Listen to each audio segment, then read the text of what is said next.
Morning, everyone. Can we settle down? We are a few minutes late. If you are seated, we are going to start.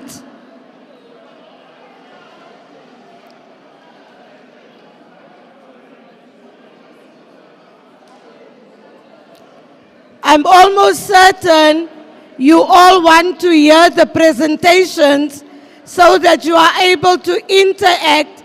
But if we are going to make a noise, we will not be able to hear the presentations. No, we don't want them because there are too many. There's no space for all of them.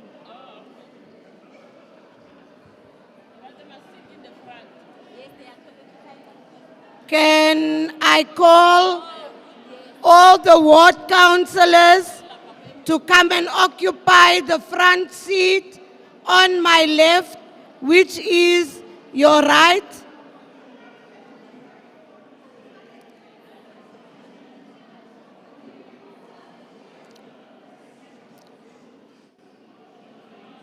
Ward councillors. Ward councillors, can you occupy the first two rows?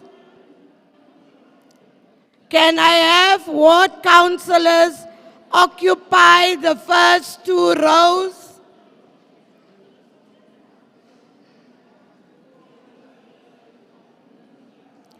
There's 15 of you, so occupy the first two rows.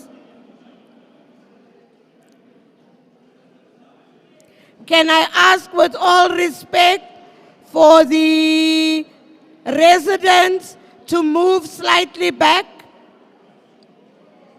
I want ward councillors in the first two rows.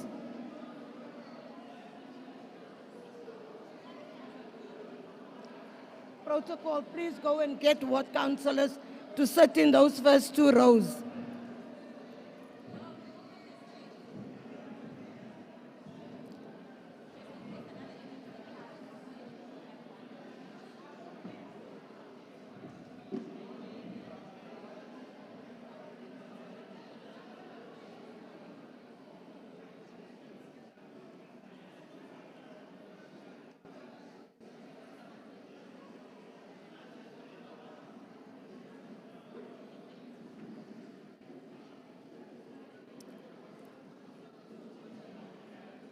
Have we finished greeted our neighbors? You are a ward councillor over there. You are a ward councillor over there. On my left.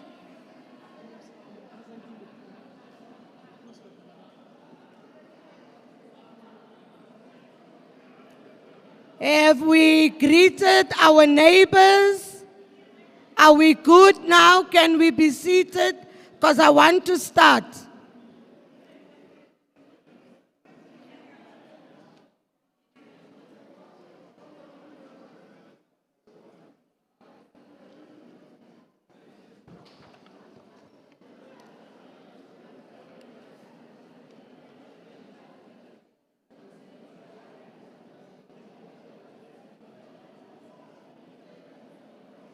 Dola, can you stop now? Can you stop, Dola? Please.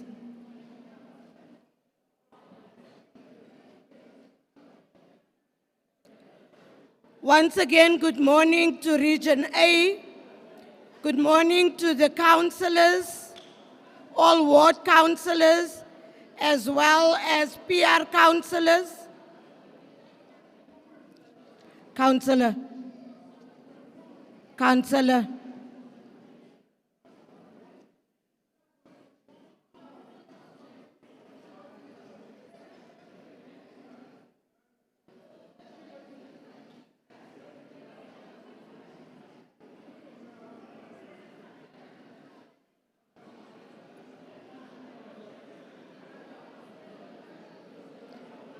These people are rowdy.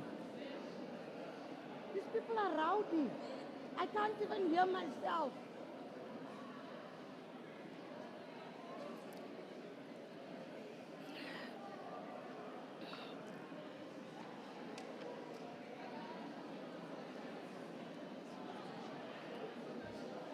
Residents and councillors, I'm patient. I don't have anything else to do after this IDP.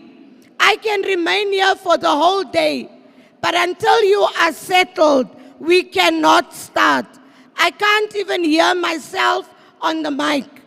So I'm asking, I'm pleading, Nyakela, can we please settle down? When you walk in with your feet. There's no one walking in on his or her mouth. We are all walking in on our feet. So can we do that so that we can start? You are going to complain you don't have enough time to ask your questions. And you are eating into your own time. Can I also ask the councillors to be quiet? The two councillors in the front, the councillor in the red and the councillor in the black, you are making more noise than everybody else. Show respect to the residents. Thank you so much. Once again, good morning to the residents. Good morning to Region A. Good morning to the acting mayor, Councillor Eunice Mkina. Good morning to my co-chair, Chairperson Mpolobosho, Moloko Mpolobosho. And morning to all of you. I'm not sure whether he has changed his name, because I know him for 24 years being Moloko Mpolobosho. Thank you so much. Colleagues, welcome to Region A. The City of Johannesburg would like to welcome all residents of the City of Johannesburg to the public participation session. And I want us to note, it is a public participation. So today, your ward councillors or any councillor will not be speaking on your behalf. You, as the residents, will be speaking and asking questions. I would want you to engage in the draft. It's a draft. It is not the real thing yet. It is a draft. And we are bringing this draft to you to make it into the real deal. It is the midterm budget. You will also get a presentation on the draft rates and tariffs for the City of Johannesburg for 2026-2027 financial year. We encourage residents to give your input and to comment on the draft report that was approved in council. So thus I'm saying, the councillors has either approved it or they were against it, but they've had their chance in council. You now have the chance. We trust that you have visited all the kiosks outside to engage the departments and the entities on your service delivery issues. I want to make it clear. We are not going to be talking on service delivery issues. We are going to talk on the budget that is going to be presented to you. So you will give input to the budget. The reason we requested the departments and the entities to come to the IDP is to allow communities to engage directly with them and to log your complaints and raise concerns of service delivery. The councillors, especially your ward councillors, is the in between you and government. But we make policies and we determine what needs to happen. People that are to implement are the agencies and the entities. They must implement. The city will be hosting during April and May 2026, 8 physical regional summits and 3 physical targeted stakeholder meetings in various regions. There will also be engagements with business online. 7 online meetings and 1 targeted stakeholder engagement, which is virtual for the business sector. All of this is to ensure that the city receives comments and inputs into the draft IDP for 2026-2027. We are also going to allow written inputs. So if you don't get a chance to speak, there are forms that you will fill in. And these forms are just as important as your verbal input. There will also be on the screens a QR code. I know that some of us were born at the time of Tokoloshi, and now it is time for AR, whatever they call it, and you will scan in. Young people knows best how to do that.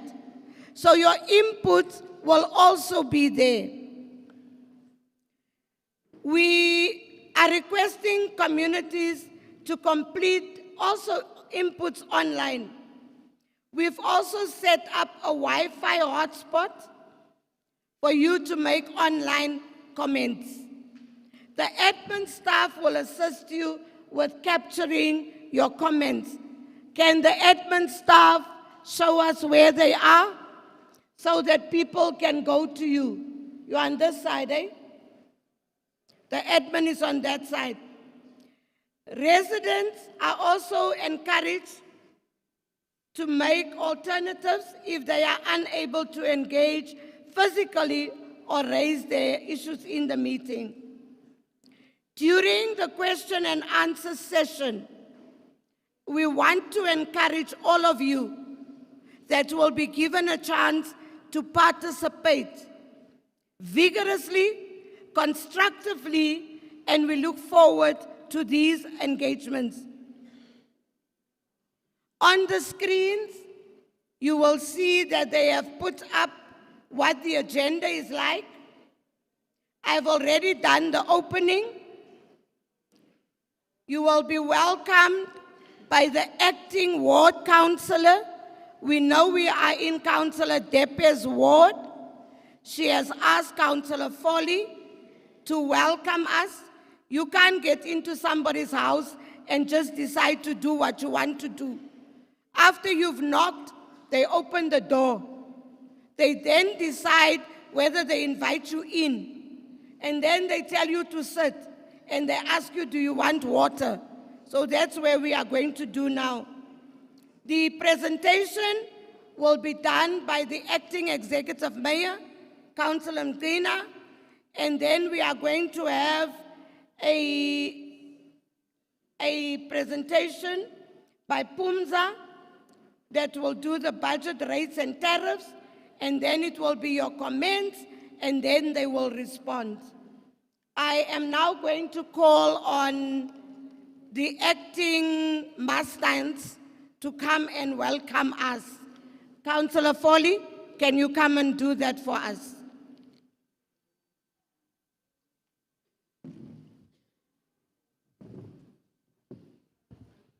To adjust this.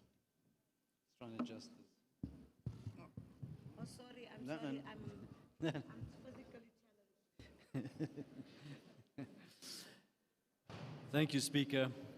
Good morning. My name is Councillor David Foley from Ward 94, Region A, the best region in the city of Joburg. Does everyone agree? Yeah, there we hear that. Region A, the best. This is actually Ward 132, as the Speaker said, but Councillor Annette Depe requested me to welcome you on her behalf. So once again, good morning, city officials, Speaker of Council, MMCs, fellow councillors, and residents of our community, all protocol observed. Thank you all for taking the time to be here today. Your presence reflects something incredibly important, that you care about the future of our area and the role you play in shaping it.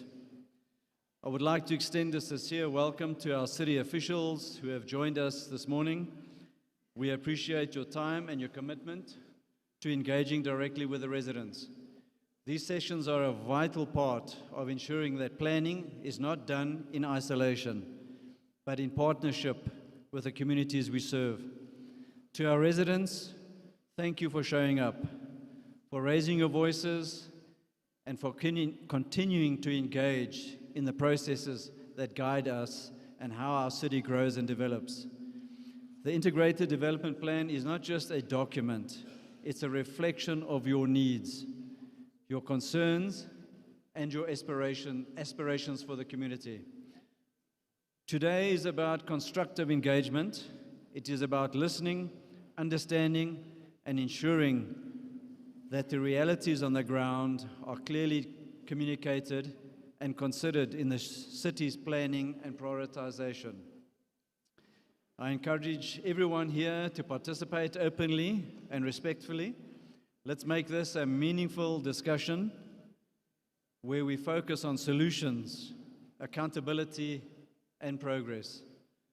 Together, we have an opportunity to influence the direction of our ward and ensure that it receives the attention and investment it deserves.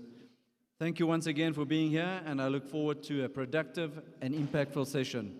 Have a good day. Thank you.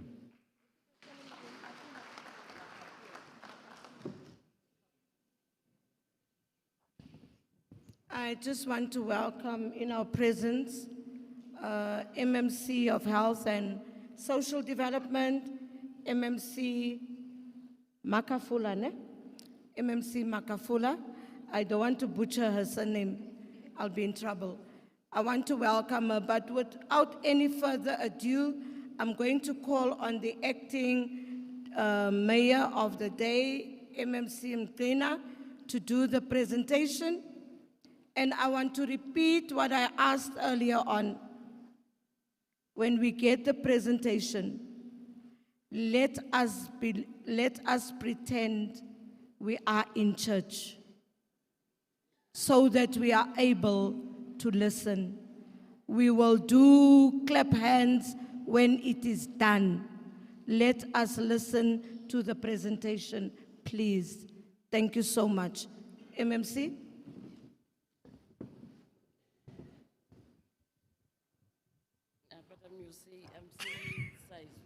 Yeah, we are physically challenged.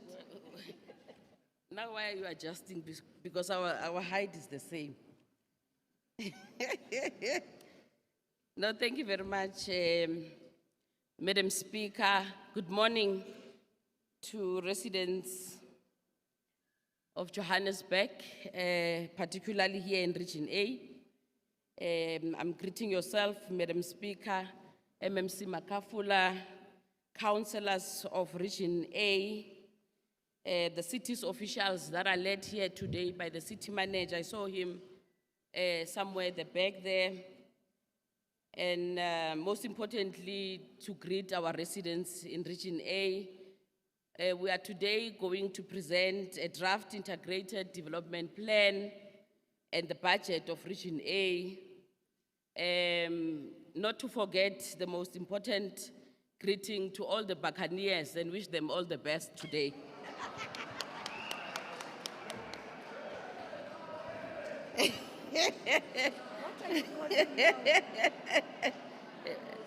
That was on a lighter note, but thank you very much, Madam Speaker. I take it that residents do have the presentation. Asibuyen emithinini. Sindlulile kumabhakaniya. Siyobona bazoyithatha na yilona. Siyathemba kodwa ukuthi bazoyithatha. Ileague. I take it that most of you have presentations with yourselves, so I'll just browse through the presentation. This is a plan. In fact, we have termed this a draft plan as a people's plan, a plan with the people, for the people, and to build a Johannesburg that works for everyone. This slide speaks to the main areas that will be covered by the 2025-2026 IDP plan. And they include collaboration with residents, prioritization of basic services, delivering what matters most to the residents of our city, and also taking ownership together and promoting, of course, accountability. So this is what this slide speaks to. The next slide, this particular slide focuses on key indicators which includes basic services, economic, social development, and the environment. The city of Johannesburg delivers strong basic services at a scale, but we continue, of course, to face socio-economic challenges, your unemployment, poverty, inequality, and all of this demand a bold and integrated solution, working together with our residents. The next slide, residents, speaks to the access to basic services. The city has almost 90% formal dwellings. It also suggests that we provide water to about 98% of residents in the city. In terms of electricity, we provide almost 95%. On sanitation services, we provide 93% of residents, and we provide refuse removal to almost 91% of our residents. The next slide talks to how does the city develop a plan, this people's plan. And in terms of how the city develops its IDP plans, our planning principles include ensuring that the services are provided and ensuring that services are provided and at grassroots level, that residents' voices are heard in shaping the plan, as well as that community issues are also translated into funded programs. And we are also stressing meaningful participation, and we emphasize on community priorities in this particular slide. The next slide will then go to the part that says, you said in our engagements and what we did as the city. So the next slide will speak to that. So this particular slide is where you were engaging with the city as various residents on various platforms that were in this particular region. The following are the issues that you have raised for us to respond, of course, to in terms of our planning processes. So the next slide, these are issues that are listed in the public participation processes that we have had, including amongst issues that we have discussed or that you have raised, includes issues of crime prevention, illegal dumping, completion of projects, the provision of electricity, housing, high mast lights, safety and security, water and sanitation, roads and stormwater upgrades, and economic opportunities, as well as health services. So these are issues that you have raised in our engagement with yourselves, and in the main, those issues are raised in that particular box that you see there in this particular region. So as you can see in this slide, the following slide, we have responded to issues in all various wards in the region as indicated in the slide, while there are challenges, of course, residents that we continue to address, such as lack of maintenance in our agreements. But the slide speaks to the service delivery challenges, in which wards, and the mitigation or required actions that we are doing. I would not go through them, because if we do that, our presentation will be much longer than we anticipate it. So this slide speaks to that. The following slide still speaks to some of the ongoing service delivery challenges that have been identified and how far the city has done to also mitigate these challenges. So the following slide speaks to that. This one as well speaks to some of the ongoing challenges as identified and the mitigation thereof. On the slide where we as the city, it indicates where, on this slide, on progress on CAPEX projects that we have. So the following 6 slides that are upcoming, we will focus on the CAPEX projects that we have been undertaking or that we have been undertaken by JRA, Joburg Water, JDA, the entity that I'm leading as development planning, and the status of those projects to date. So the following 6 slides speaks to that, and I will not go through all those slides as indicated there, but I take it that you do have those slides and you will be able to go through them and engage on them in terms of what we have done. So we'll go to the next part, which speaks, part B, that speaks to the strategies to address our challenges. So this slide, as you can quickly, Tutuga, go through those ones because we are now on the part that speaks to the strategies. So on this particular slide, our promise to residents of Johannesburg is to make the city a resilient, inclusive, and innovative city by 2040, as directed, of course, by the city's growth development strategy outcomes as listed on this particular slide. And I think you know our intentions. So this slide speaks to that. The next slide will speak to a cleaner plan to deliver for Johannesburg. And in this regard, we have adopted a single system to fix services, grow the economy, and restore accountability. So on this slide, this is what we focus on particularly. The next slide speaks to our roof of strength, working with strategic partnerships. We are going to strengthen our strategic partnerships, and we are continuing to work together to build a Joburg that works for everyone. That is what we believe, that is what we are working on as the city of Johannesburg. The next slide speaks to us fixing the finances, unlocking growth and creating jobs for our residents, building a stronger economy and financially stable city that delivers for every resident. We are also on track to stabilize our finances or our financial position to also unlock growth and create job opportunities or create jobs. The next slide continues to speak to fixing the core infrastructure system. We are all also here saying we are on track to fix the core infrastructure systems that includes water, energy, roads, stormwater drainage, refuse removal, while also responding to sustainable plans to mitigate against the issues of climate change. So this is what we believe will be central to us fixing the core infrastructure systems.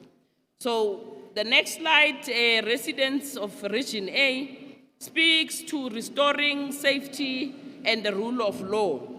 We are also working hard, Madam Speaker and residents, to restore the rule of law through bylaw enforcement, visible policing, integrating our systems and building our communities. And I know that you will engage us on this one as well and highlight on where you think we are not doing well, which areas in Region A we are not attending to. You will be assisting us on that one as well, but we are still committed to that. We are still committed to building a smart city.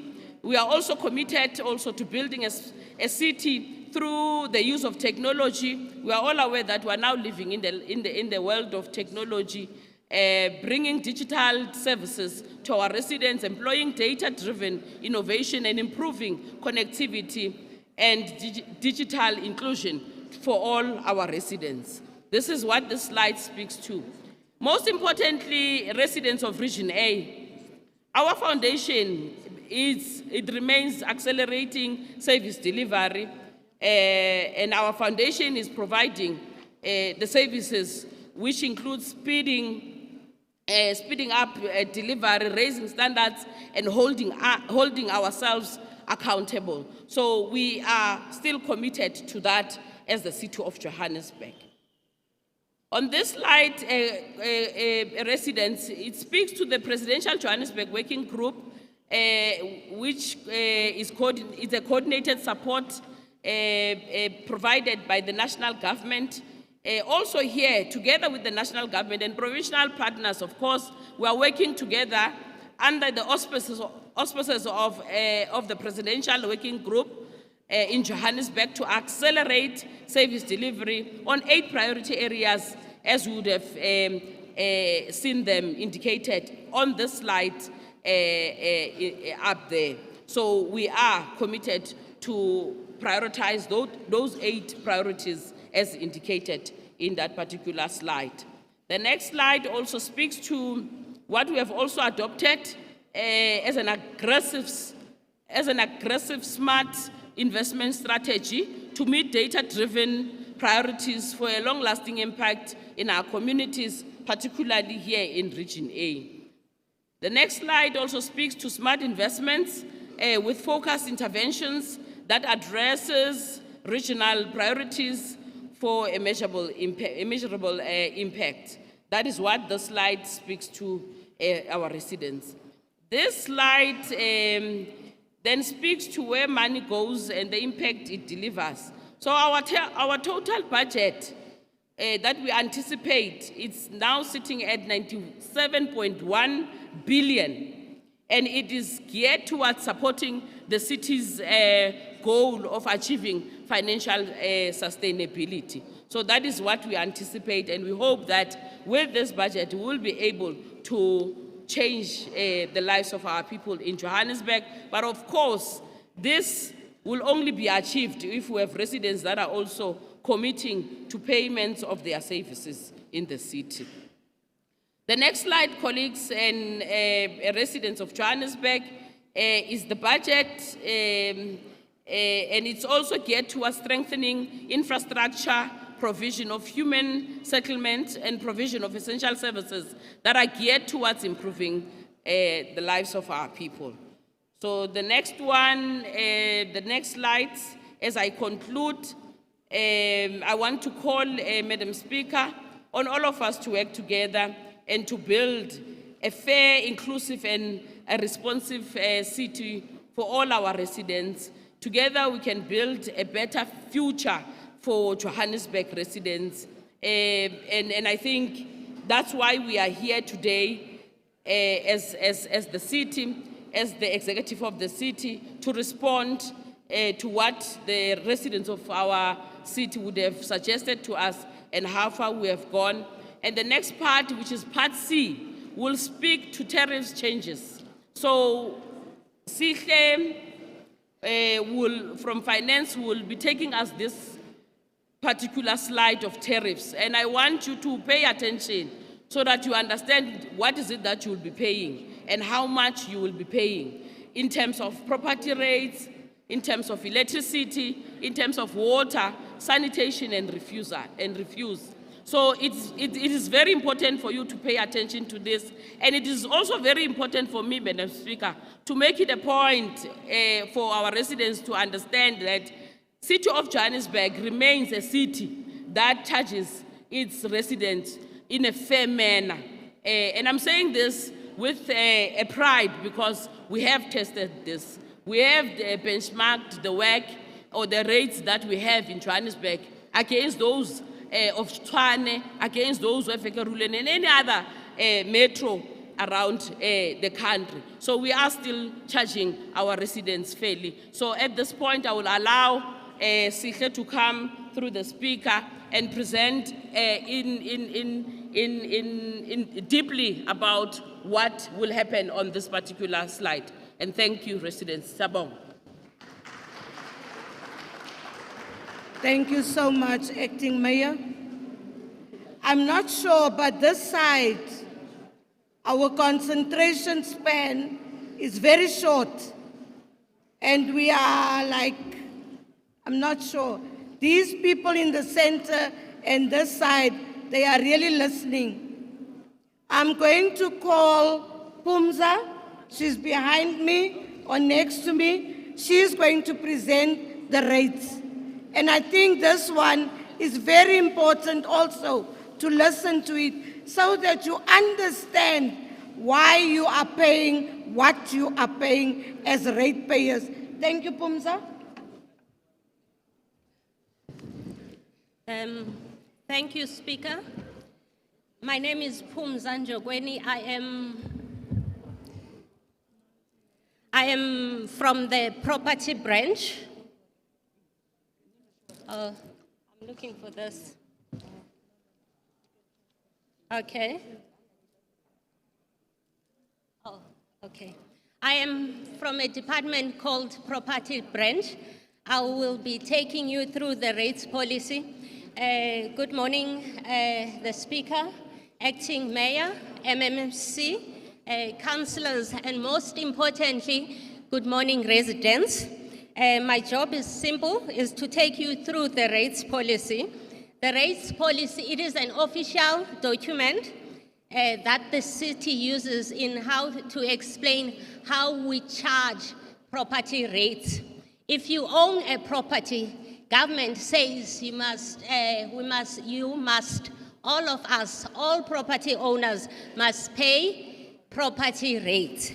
And this is based on the Municipal Property Rates Act. It is based on the Municipal Property Rates Act. And in terms of the Act, we must understand, Speaker, that property rates is a tax. Because it is a tax, we understand that there are those who cannot afford to pay rates. So we will talk about rebates for those people who cannot afford to pay rates. And one of the most important things is that when we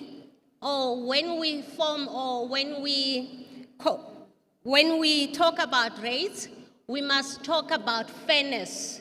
We must ensure that the rates that you will be paying as residents of Region A, they are fair, they are equitable, and your rates that you are paying, they contribute to the city's revenue. They contribute about 25% to the city's revenue.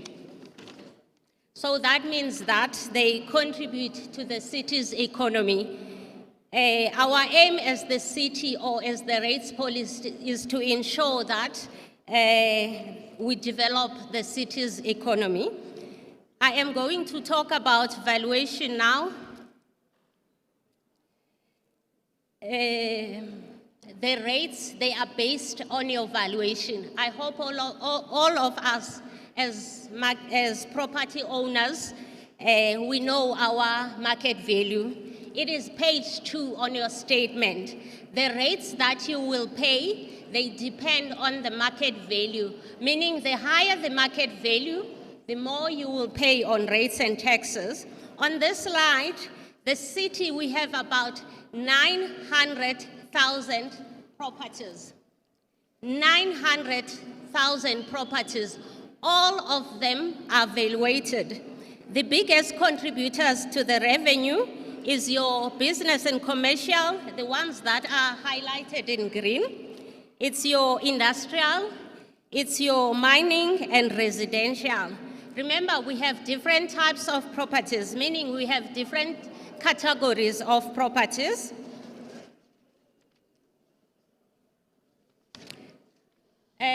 Speaker, in next year, 2027, we will be implementing again our new general valuation on the 1st of July. What we have done currently, we have compiled a draft rates policy that will be implemented on 1st of July 2026-27. So we are inviting you residents of Region A to comment on the draft. The next slide, thank you.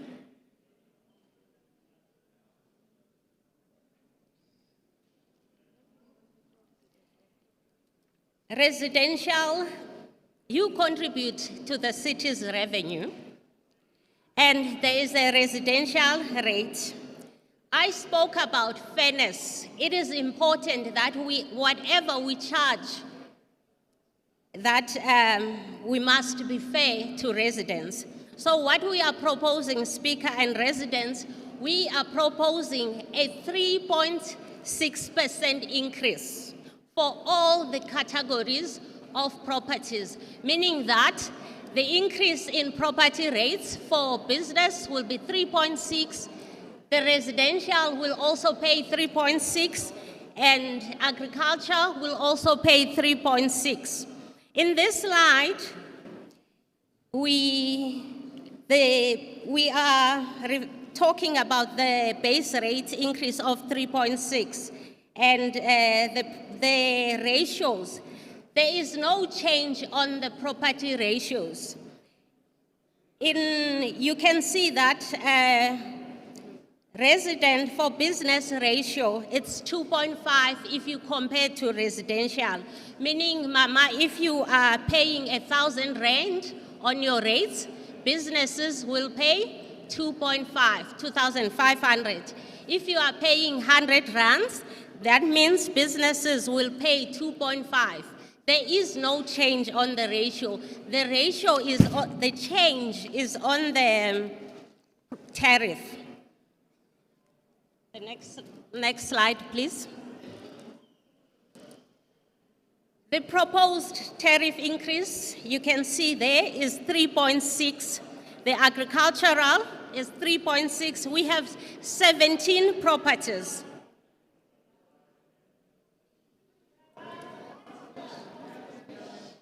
What's going on? I don't know. There's a... Colleagues, this is your rates, and you are going to pay more rates, and you are going to complain they did it without us. But you are now currently making a noise, and even the presenter is saying she can't hear herself. Those of us that are coming in, come in on your feet and not with your mouth. And those of us, I've asked that we have minimal movement whilst we are presenting. I believe the only time that we move is when nature calls. Nyacela, asseblief. Please. Thank you, ma'am. Okay, thank you, Speaker. We have different categories of property.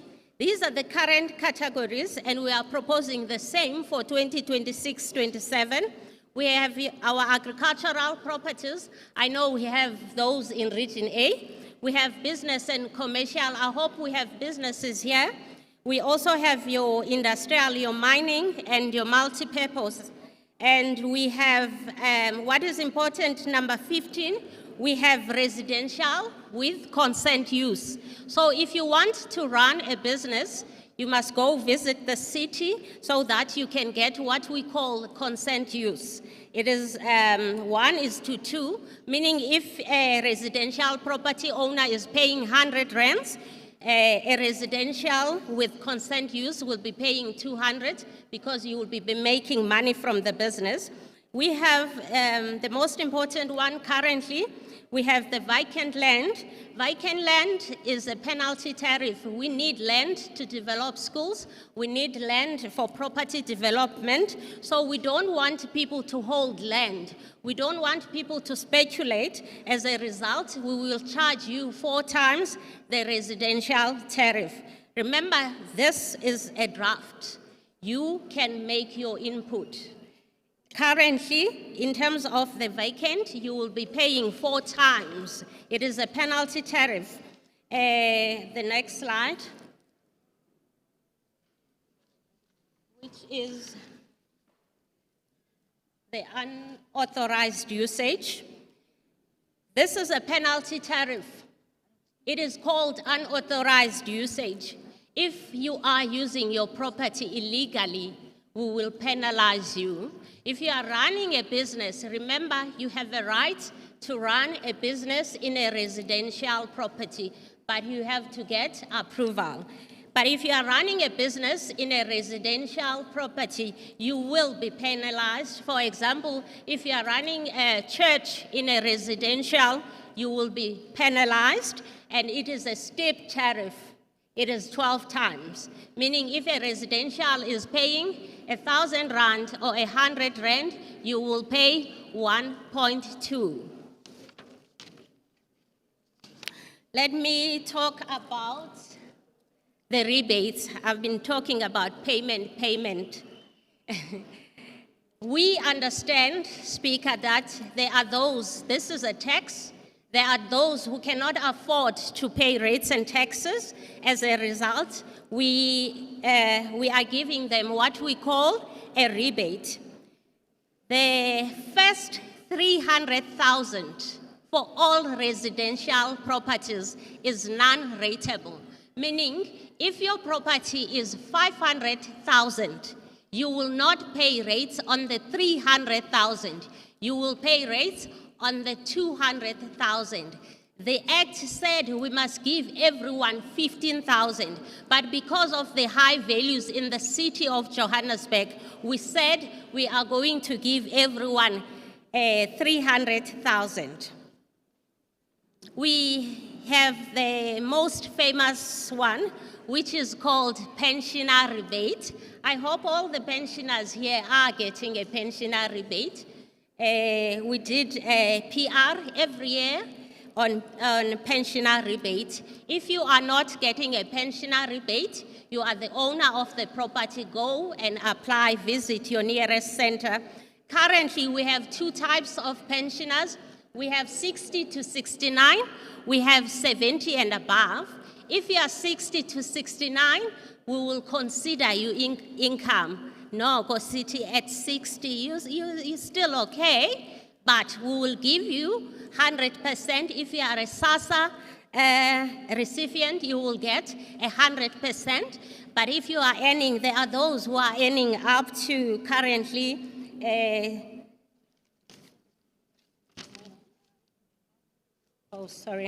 there are those who are earning, up to 23,000, they will get a 50% rebate. And the property threshold is 1.5 million, meaning that even if your property value is 4 million, you can still apply. You will get up to 1.5 million. Even if your property market value is 10 million, you can still apply. The 70-year-old, we are saying, thank you, you've contributed to the city. We're not even going to check your income. We are going to give you 100% rebate.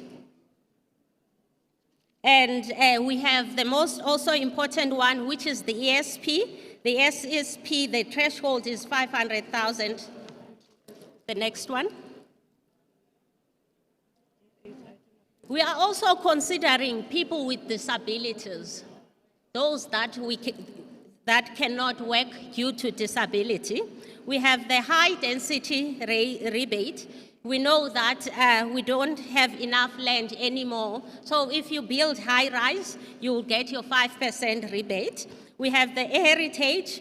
We have the vacant land rebate. We have our corridors of freedom. This is to promote, corridors of freedom is to promote economic development in the city. We have what we call township industrial development. And the township industrial development rebate, we have two phases. We have phase 1 and the phase 2. So in phase 1, you will get 75%, and phase 2, you will get 50%. The next slide, thank you. What are we proposing? This is the most important slide. What are we proposing? Remember, this affects your rands and cents.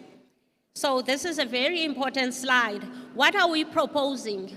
If you are owning a vacant land, remember I said when I started, a vacant land, we are going to charge you 4 times the residential.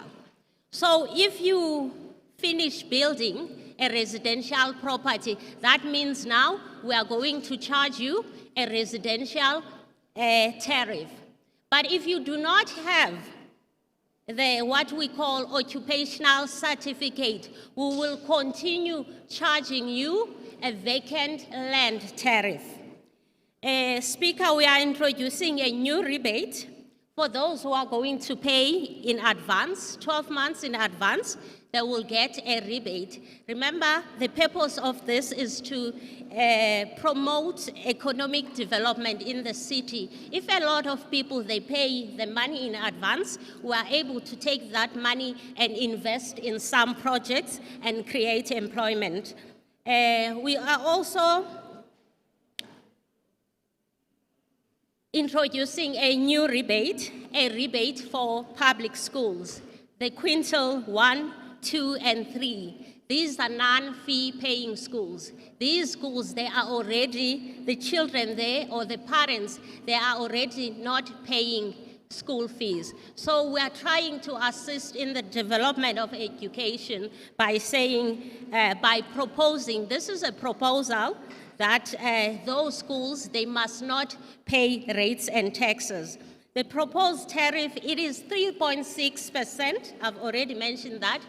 This, we are considering the fact that the economy is not doing well, so we're proposing 3.6% across the board. The next slide, thank you. The pensioner rebate, every year we increase because we want a lot of pensioners to qualify for this rebate. We've increased 13,049 to 13,519. If you are earning up to 13,519, you will get 100% rebate. If you are earning up to from 22,367, from the 1st of July, it will be 23,172. You will get a 50% rebate. There is no change on the 70-year-old. If you are 70 and above, you will still get your 100% rebate, and the threshold is 2 million. The private school, Speaker, the private schools, we are going to be charging them full tariff.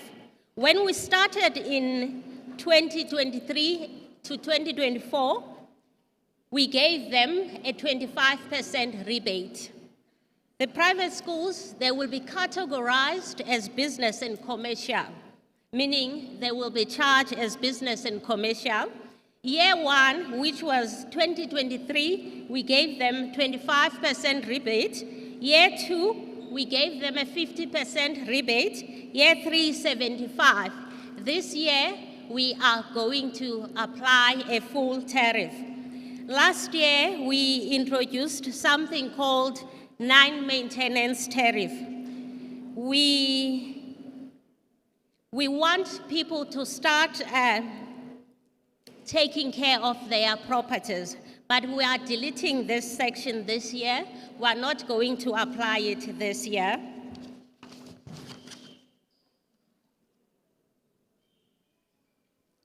In summary, we have 5 proposed changes.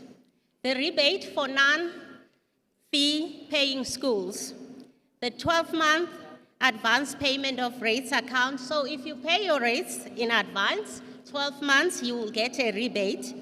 The private schools and independent schools will pay a full tariff. The public schools will also be they will also pay a full tariff, but under public service purpose. For you residents of Region A, to get a rebate, you must make sure that your account is in good standing. If you are in arrears, we are not saying that you are not going to get a rebate, but we want you to go and make payment arrangements. That's all from my side, Speaker. Thank you.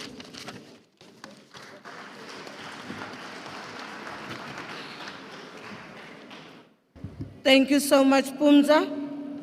I think we now have a clear indication of what our rates is, what we're going to pay, and what we get as rebates. Thank you so much to Pumza and the acting mayor for their presentations. I'm going to hand over to Chair Mpolobosho to do the questions. But before I give over to him, this is how we are going to do it. We have 15 wards in Region A. Can we display the wards? We are going to allow, and I think this is where we need to listen. We are going to allow 2 minutes to each person that will be allowed to ask a question.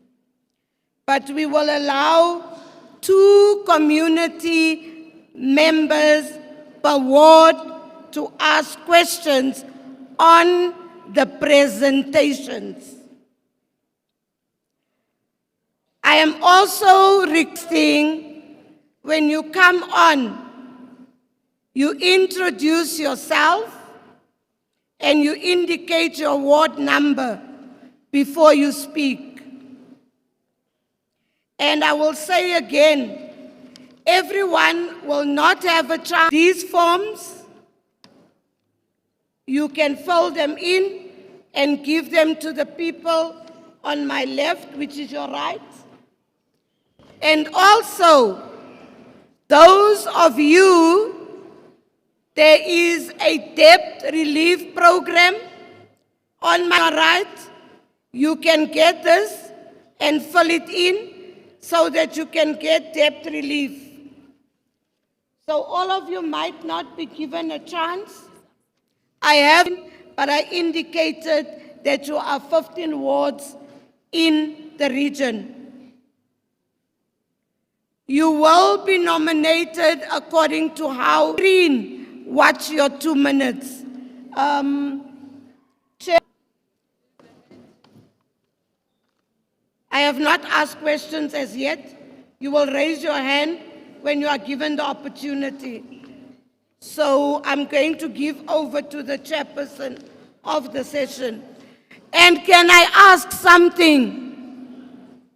Can we, and I'm saying we, can we respect the person that asks the question so that the MMCs and the entities can note the questions so that they can respond to the questions?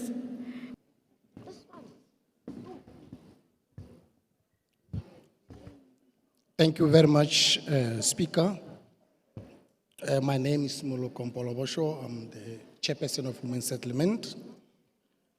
I want to just to greet then the acting executive mayor and the speaker of council, the MMCs, councillors, the official of Region A, acting RD, and also then I want to greet also then the CM, the city manager of the city of Johannesburg.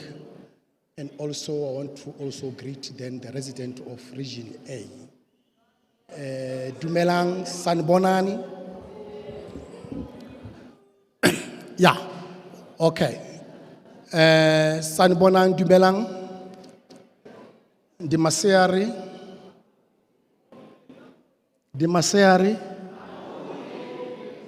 Okay.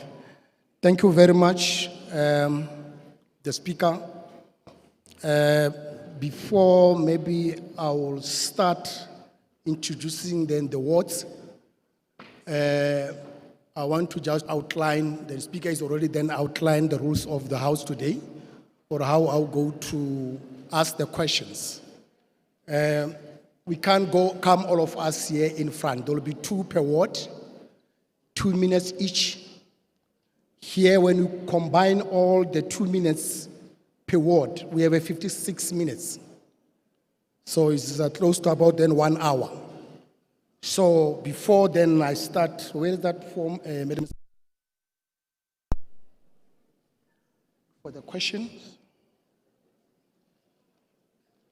There's the forms. Those who didn't manage to come on front, there's the forms. You take the forms, you write, then your issues, then you submit to the officials. Thank you very much. Batikune moto lapha ngaphandle, the white BMW MK19 TWGP. Can you move your car, please, before GMBD take action? Please, unless then we have something to pay. Thank you, Madam Speaker. Then I'm start with Ward 77. I'm going to call Ward 77. I took only 2 people. Ward 77, can I see the hand? Ward 77.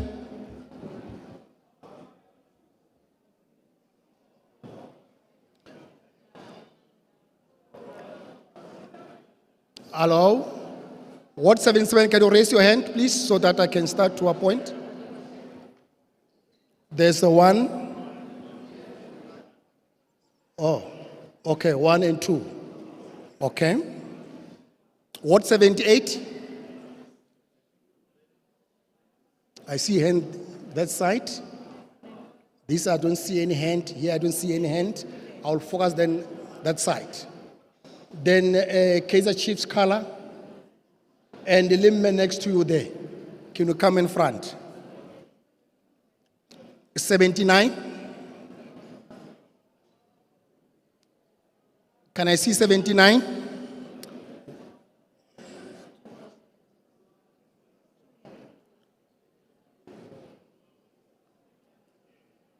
I didn't see 79. Yes, 79. Yes, 79.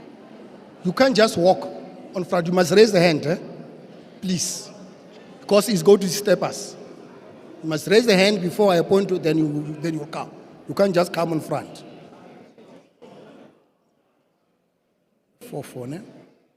What, 80? No? You can't stand up, Salapans. I see only one hand here. What, 80? I see one hand here. Can you come? And can you come there? We took only 4, ne? 4 only. Yeah. Before maybe then Ward 77 you start, I just want to turn around apology for Councillor Mwepe is attending class speaker. Councillor Mwepe is attending class. He's supposed to be with us here. Thank you very much. Then just welcome also the MMC of ComDev, Councillor Tapelo. Then you are welcome. Residents, can we listen to the questions that are going to be asked? And of course, the chair said welcome to MMC Ahmed.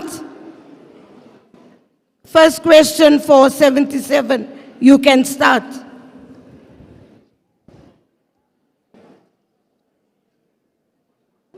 Can you fix the mic, please, officials? Hey, now we take a cool speaker. No, it must be like this.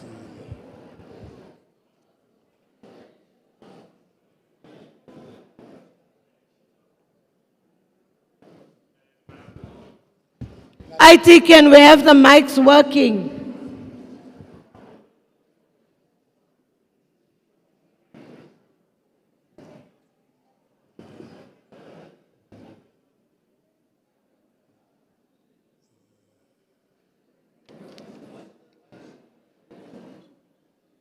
Take out this mic. No, it's tighted here.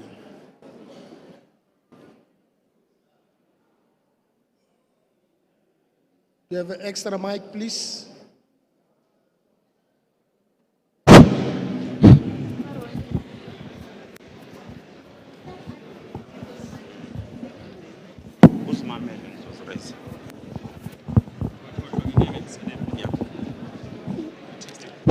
Yeah, good. Dumelang, Libitso la ka ke Moses Pesu. I'm from Ward 77 under Councillor Yoli Swatwala. All these years we've been asking the issue of Kusasa Bridge. Till to date, there is nothing that is happening with Kusasa Bridge. Even now when I come here, that bridge is blocked. No car is passing, no one is passing there. And that bridge is a link between Albert Lituli and Tulane section. So nothing is happening there. And also there is a bridge that is near Eskom in Riverside Road. So that bridge is also going to collapse. Nothing has been happening there. And we are going to have a challenge because when school children pass there, one will follow one day. So we don't want to see that situation. So the other issue that we are having as Ward 77, the formalization of informal settlements. There's a problem there. We cannot live in a squatter camp for more than 20 years and nothing is happening. So can you please speed up the process of formalizing those squatter camps so that everyone can build everything proper there? So the squatter camp that I'm talking about is Mikateka, OR, Krisani, and Spesu village. Also, there is a sewer that is from 133 to direct straight to Ivory Park, Kopanong taxi rank. So when you get inside the taxi, you can't get inside the taxi with the sewer. The taxi drivers will fight you there. So can you please do something else for blockage, to block the sewer that is from Ivory Park police station to Kopanong Sports taxi rank. And also there are floods. We've got floods from Riverside Road that go from Kusasa Road to Apollo. People there are sleeping inside water. I've got a lady at 14,517, whereby she never slept for the whole week. She has no electricity, nothing, cupboards, beds, everything was wet there. Can you please attend to that? Thank you. Can please time up? Time up. Yes, thank you very much. Before the next speaker, can you please officially fix your time, please? Okay. Greetings to everyone. Thank you. In the house. Next I'm Figiswa Unati Tose from Ward 77 under the Councillor Yoli Swatwala. What I want to raise today is that I would like to thank first besine problem yama storage, so asusiwe siyabonga. Then number two, sine ground iya upgrade then but ayiqedwanga I phase 1 yakhona ngendaba budget, so besicela ukuthi ifakwe ku budget ground le because phase 1 akakaqedwa. Then sibe nama roads 47 gravel roads ezingekenziwa nalapho siyabulela because ziyenziwa but we still have 47 ezingekenziwa. Then sicele I-filling station Ward 77 because asinayo I-filling station lapha yana endaweni yethu. Then I think okunye bese sikhavile ne youth and unemployment rate ye youth is too much, so besicela nayo reconsideration ne ground le nithetha ngayo I-upgrade but iya-vandalizwa ngoku, abantu bayayi-vandalize leya ground leya, so besicela usizo nakhona siyabonga. Thank you very much. The next word. Greetings to everyone. My name is Monica Kwetu. I'm from Ward 78 under Councillor Stephen Makamu. Yeah, I'm going to be straight and short. I would just like to ask about the reconstruction of Ho Chi Minh. 1, to environmental upgrade at Bob Marley Ave and Ho Chi Minh. 3, maintaining of the current street poles and speed up of intervention of replacement of transformers. 4, roll out of high mast or Apollo lights in the whole ward. Last but not least, we believe that IDP is actually failing us by not offering the rightfully authorized stakeholders to come and assist with the evacuation of foreign nationals that are flocked in our informal settlements. Yet we South African beneficiaries are denied invadings and businesses, but we always observing foreign nationals busy investing in our country and nobody is obstructing them. Lastly but not least, uzobona njengama JMPD only if kuthiwa a South African citizen has invaded. Hayi ke lapho beza bagijima and give you no choice. Yet you are a South African beneficiary. IDP, please, ngenelela. No, and please note, with all due respect, IDP, by not enforcing measures and resolving the issues and consider our grievances as South African beneficiaries, will surely know that our South African dignity is dimmed. Thank you. Thank you very much. The next speaker. Sanbonani, good morning or good afternoon, everyone. My name is Petniko Moruti Dlamini from Ward 78 under Council Makamu. My grievances are short, or my talk is short. The first one is redevelopment of Ivory Park Stadium. So it has been a while that stadium has been like that, and now there is a problem with pick it up in Ivory Park. So you can imagine how bad is that stadium with illegal dumping on it, and it has been years. Number 2 is upgrading of informal settlement, which will include realignment, electricity, roads, and intensification of congestion. So in Ivory Park, a lot of settlements are congested, and we need intervention. Since from 1990, 1991, we have settlements that don't have services at all. Number 3, release of ER 2018-7 at Jacob Zuma for mixed development use. So if you can release that land of portion, we're gonna have something that is more economical, benefiting for the economy. Number 4, upgrading of youth centers which will bring skills development, opportunities for young people, and minimize the use of drugs in Ivory Park. So in Ivory Park, the Lord Kanyilo or youth center, it has been abandoned. We need intervention from the government.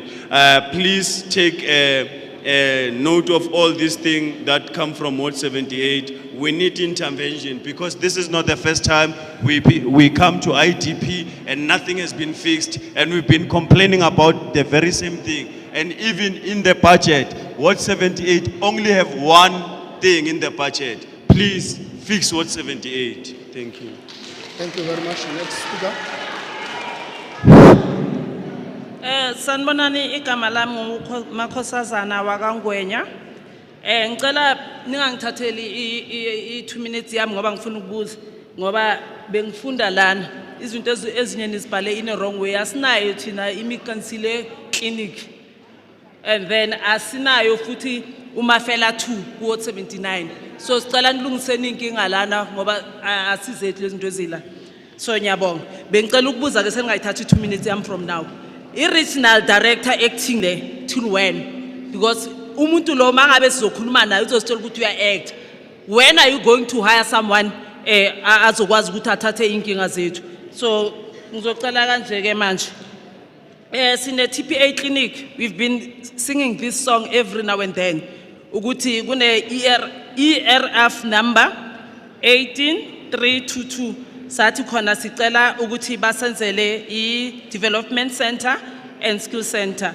Sine ERF 18332. Sathi sicela ukuthi basenzele khona i-multi-purpose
kuyona.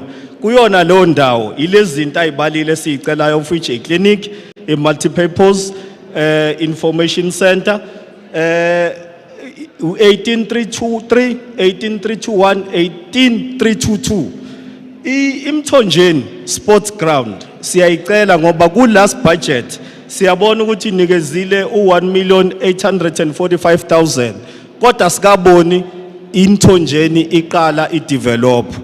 Then sinebambanani industrial park. Industrial park siyabona ukuthi encwadini zene ezinhle nibhalile kuzoba ipark, kuzoba residential, kuzoba industrial and activities.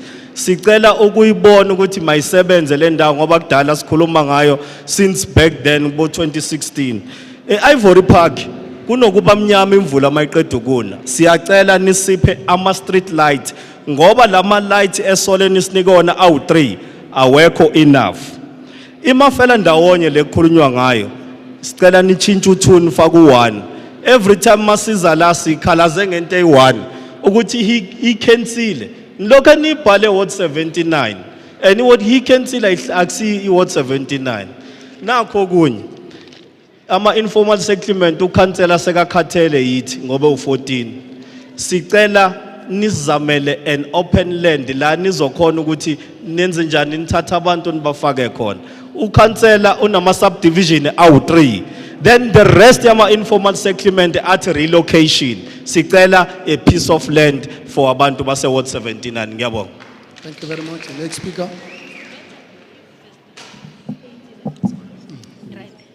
My name is Juliet Mkwena of Ward number 8, Ward 8. According to me, this is not a plan at all.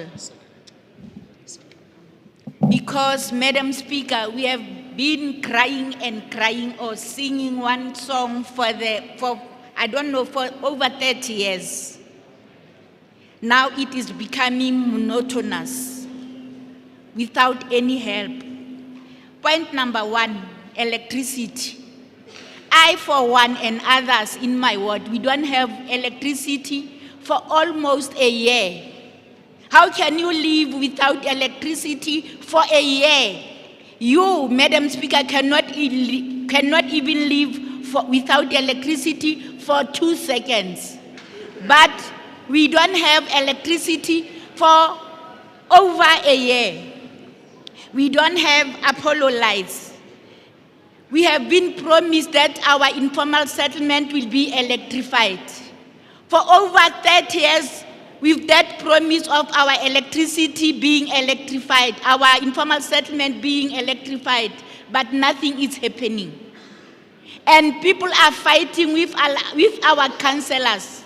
Her life is now in danger because people are telling her that she's a liar every time because we've been promising and promising and promising without implementing things in our ward. So the second thing in our ward is only 2 mere pedestrian bridges. We have a pedestrian bridge in Chris Hani and in Extension 5, of which our children cannot cross when going to school in heavy rains. It's very difficult for you to help us with those pedestrian bridges. I'm talking about pedestrian bridges, 2 of them. Thank you very much, ma'am. Time And then up. the other. Thank you, ma'am. Time up. Thank you very much. The next speaker. Tobela le kae? Ke lotsa batho a di kwa gale. Ke nna di makatso Mahlakwane. Nna ke lla ka motlakase. Na le reng ka Mzabalaso ka motlakase? Na mekhukhu ya Mzabalaso le reng ka yona? Ha ena motlakase. Le storage. Bana ba ja ditšhila storage. Mzabalaso o na le storage, bana ba ditšhila. Number 3, sport ground. Sport ground. Mahodu a di pihla ka gare ga sport ground. Ka kwa gare ga dintlo tšele tša sport ground. Sport ground go lla dithunya bošego le mosegare. A e safe, a gona di gate, a gona next. Ke fetša mo. Thank you very much. Before I call the next speaker, JP25XXGP. You close the road, please go and move your car before JBD take action, otherwise money is talking. Please, go quickly. Before I'm going to the next ward, I'm not expecting the official to do up and down there. Outside in. You're supposed to be inside and listen here. I expect only JMBD outside there to do movement, not officials making caucus there. Please, officially, can you come inside? You must listen here, the submission here inside. Please. Hot 92, can I see the hand? You will come. And one there, yes. Come, yeah. Kakwa. No. That one there, that one. Megakwa. Sorry. What's first? Oh, I didn't see it. It's fine.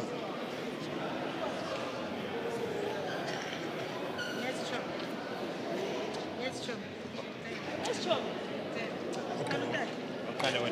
93? What 93? That's what 92, ne? Hey, imnati ne? All right. 94? 194? Yeah, it's a stormwater, ne? Where's number 294? Yeah. Only one. Okay. Come front. What 95?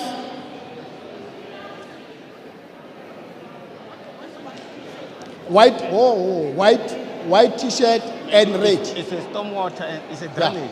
Yeah, stormwater. You okay? 1, 2, 3, 4. Yeah. Yeah, 95.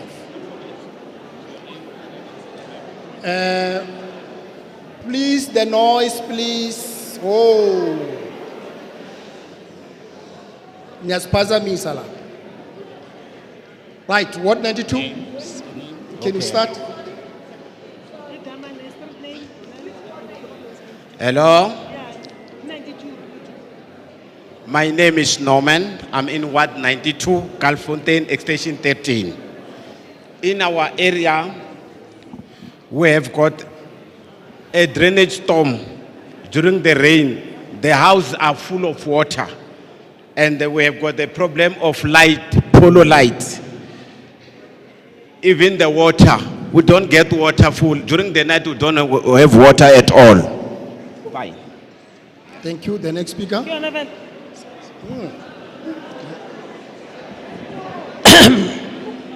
My name is Dimakato Ude from Ward 92, Extension 2. I see your paper you written there under Ward 92. At page number 6, they say halfway house reserve. We have 2 million. We don't know what's going on about that thing, about the community of Ward 92. Only 2 million. Every side even for go under halfway, and then only pick it up. About the equal Ward 92. 9 million, and the Ward 92 are not there for pick it up. So recopa explanation more mo. And then hape ruaka di solar tsa di polo.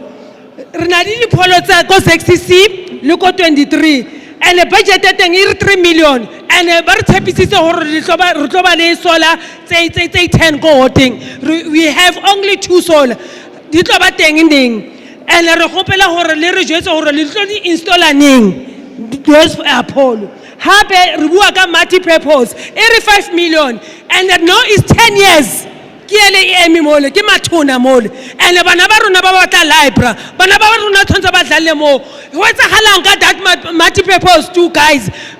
As a community, we are sick and tired. Linzeli aga le sa fetse that multi-purpose, and re batla hore le fetse. Re batla tseba hore 5 million budget while le sa fetse that multi-purpose as a community. And then we have a problem that is street light. The street lights are rona ha di bereki. di batla maintenance. If you thoma from Angelfish, uya go le ka mo ya rona, go di trateng tsa rona. Di potholes. Re reporta each and every day go councillor na Ward 92 ka di potholes. Di potholes batla JRA ba fihle ba patch after 3 months. These are the potholes. Thank you. Thank you.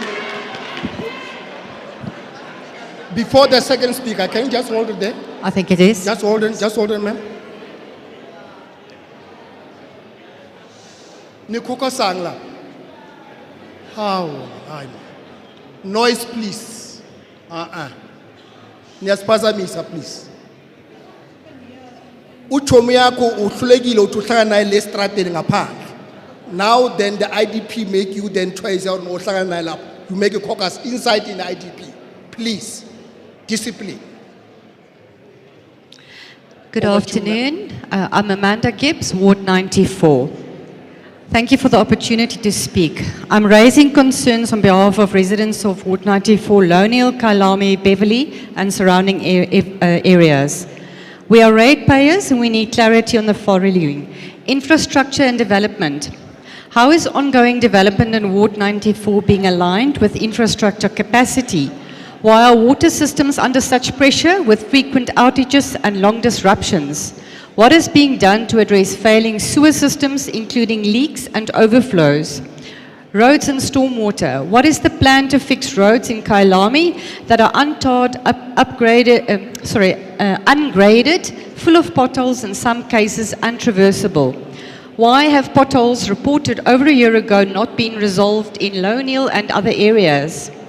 What maintenance plans are in place for roads that are deteriorating due to increased traffic? What is being done to repair blocked and broken stormwater systems that are causing flooding and road damage? Basic service and safety. Why is waste collection consistent, and what is being done to improve it? What steps are being taken to fix non-functioning traffic lights and improve traffic management when systems fail? Why are street lights left broken for extended periods?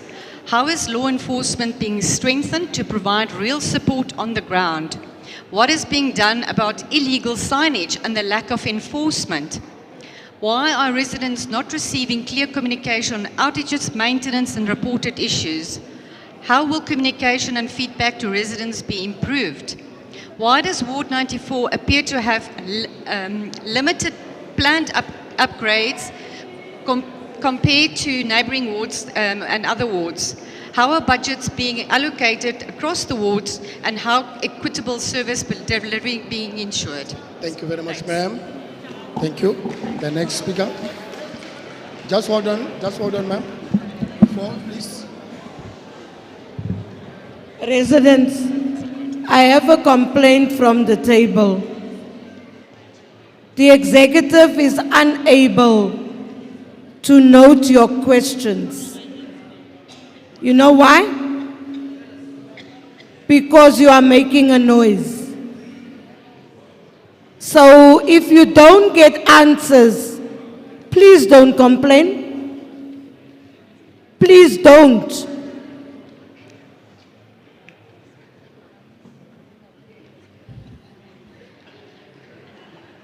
Thank you very much, Madam Speaker. Right, ma'am, continue. I'm Wendy Stephen Jennings from Ward 94, particularly from Sun Valley, Blue Hills, and parts of Diepsloot. Basically, we are stuck between the R55 and the R256, which is Summit Road. Summit Road takes a lot of traffic from the mines in Rustenburg with these big tipper trucks. There's funny speed limits on that road, and it's almost impossible to get out of Sun Valley onto Summit Road. So we need some kind of access that will work there for us. Our roads, we've generally required to stay sand roads because it's a very big equestrian community.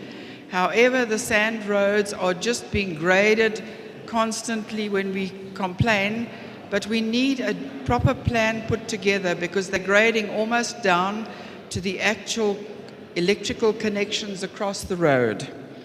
We have a lot of water leaks that can run for 3, 4, 5 days down the road with tons of water going down.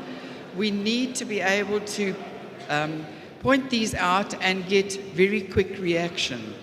We are in a conservancy. There are a lot of streams and water and natural protected life which must be conserved.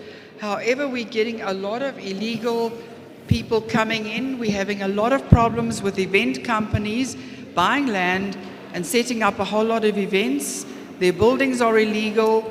The noise is unbearable, and we're constantly reporting it and have to get affidavits. So please, we can report them out. Lastly, our agricultural rates were taken away. We were then made res agricultural. We've now been made residential, and we don't have any of the services of a residential area. Thank you. Thank you. The next speaker. Dumelang Sanbonani. My name is Helen Mabawa from Deep Slot Ward 95. I have two questions here. Question number one. I saw on the draft, on your draft, on the Macheroni Street, the design work has been completed. So the community of Deep Slot is asking for SAPS budget. We needed budget at Deep Slot for the Macheroni as soon as possible. Remember, we have kids, we have older people. The other issue, the ambulance MMC, the ambulance are the konotama yakama the Macheroni, the taxi are the konotama yakama the Macheroni, the forensic car are the konotana around the Macheroni. So nerekopa budget go in the Macheroni as soon as possible. And then the other issue, Kiboni on your draft, Honali Deep Slot East Tanganani, le allocate le budget. Unless if we allocate the councillor, then the councillor must come in an account go Deep Slot.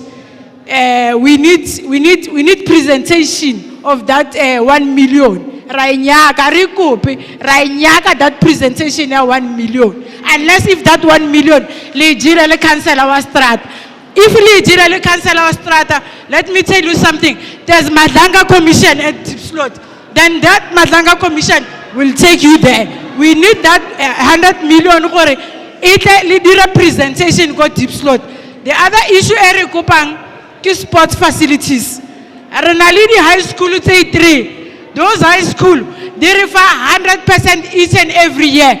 But bana bauka ufela those learners ba end up babali di nyaupe sibaira crime khubula yu abatu because abana sports facilities. Thank you very much, ma'am. The next speaker.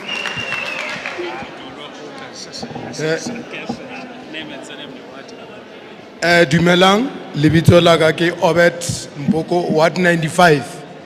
Ke tlo bolela ka di toilet ja Deep Slot ko Square Camp. Henga le tsia le lena ka mga lena le mo ka re a re nrotsena go di toileteng tja number 1 le ka stand because of a le care ka tsona e bile a le care ka batho ba ko number 1 ko Square Camp go pela re le belle taba ya di toilet tja ko number 1 ko Deep Slot Ward 95 ke a lebo ka bolela ka Peter Dube settlement ko Square Camp re be re go bela electricity ko Peter Dube a se khale le fetsa o di o ilukisha le be ya botse mikuku ya gona mara be le re go bela electricity ya boraro ke pavement between extension 2 4 and 8 khale una le skontiri mara di pavement a gona so re makala rena le fa di budget ka o khetana re gopela pavement ko di pleke tse loro re le botsa tsona ya boraro ke re ya boifo re na le problem ya bana ba dinyaope le bana ba dikolo abana sports ground ko Deep Slot Ward 95 re gopela sports ground ke lebo. Thank you very much.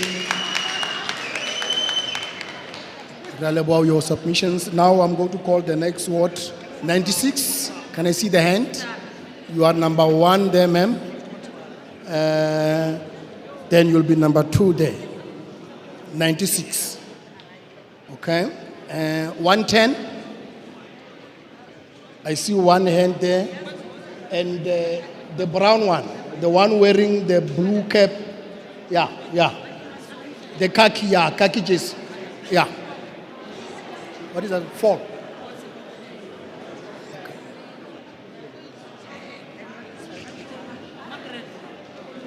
Triple one. Can I see the triple one? I'll take you here, number 1. And then, okay. Why the name Donzan?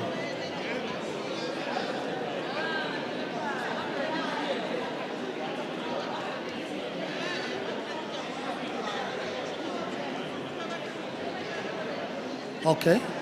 Mara then, yeah, no, that one must go out. Yeah. Mamela, you raise the hand. Colleagues, 111 is represented by the gentleman with the khaki cap. From which ward is the gentleman with the khaki cap? What ward? I can't hear. What ward is it? 111, right. And then number 2 for 111 is the tall gentleman from 111. We have 2, it's done 111. Thank you.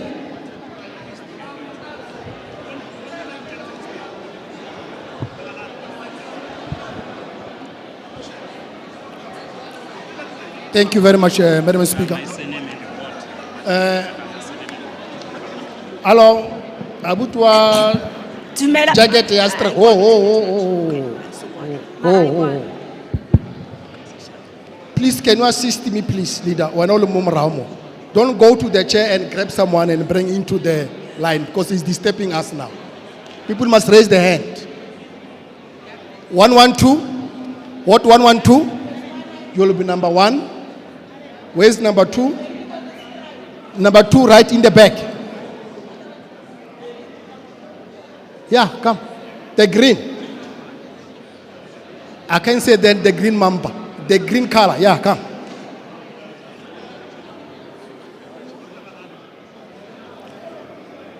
What 133? No, sorry, 113. Sorry, 113. 113, can you raise the hand? Hello? 113. Can I see the hand? 113, there is an 113. This is no one. Only one. Okay. 132. 132. 133. You'll be 1 year, 1 year, and 1 day.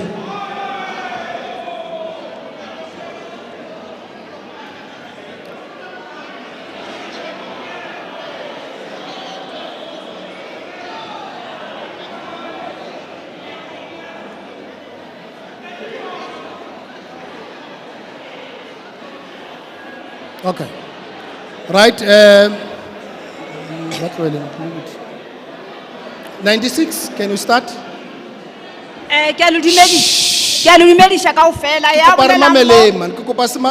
Please. Grace Mashaba from Ward 96, Riverside View. Nase ki tlo kgopelang sona ke se ebile ke se botšishang ke se.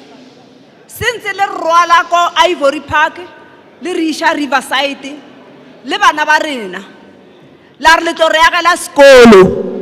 So from now on, reduce from 2020 to 2022, reduce ka Riverside. Barna ba safara, ba banyane. Hauna skolo, hauna clinic. So nna ke nyako botšiša gore na ka re every year go tswa budget le reng ka batho ba Riverside bana ba banyane ba emeng gore ba swantse gore ba safare ba namele di-bus ba ye deep sloot ka mo ka deep sloot mola go na le batho ba mo dikolong go na le batho ba maphanga bana ba rona ga ba safe so nna ke nyako tseba gore na ka re le rwetse la re isha ka kwa la re promise within 3 years le tlo ba le re beetse sekolo ka Riverside sekolo seo le no a se teng and then clinic ba khakola le ba khala yu pula yana ba ba be strateng so mo official a gona murithi a gona selo ba be container mola wa tonya wa fisha motho ga kula a ka dula ka public o lwala o kwa mmele wa go lwala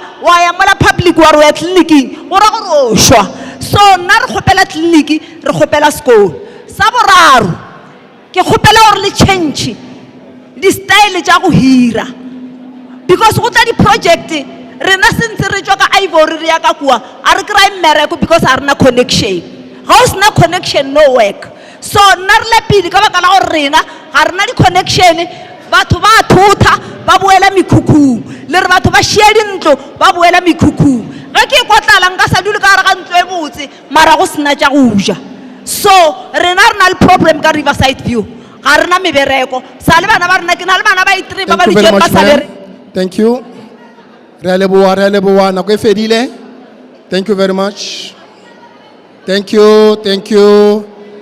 Before the next speaker, officials, you are not allowed to come and ask the questions. If you know that you are officials, I'm not going to then allow you. The one is wearing brown, not brown, like a khaki t-shirt.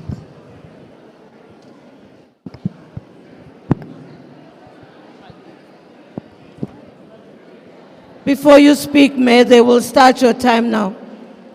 If there are officials in the queue, you better remove yourself as fast as possible. We are not going to entertain officials or councillors. It is the residents of the city that will ask questions. So if you are an official, get yourself out of the queue with a speed of lightning. You are supposed to implement. You don't ask questions.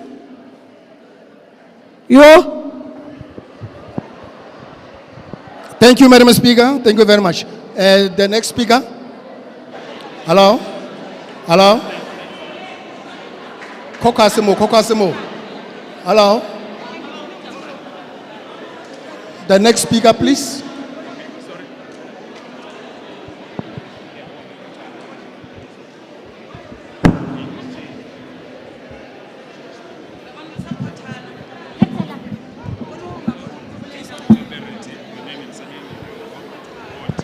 Okay.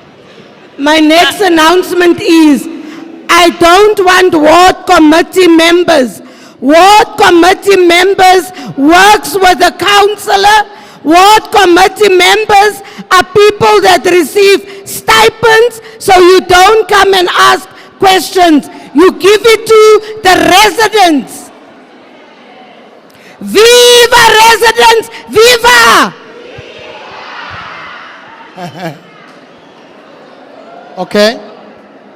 Can you start, ma'am? Thanks, ma'am. My name is Dorothy Sibueng.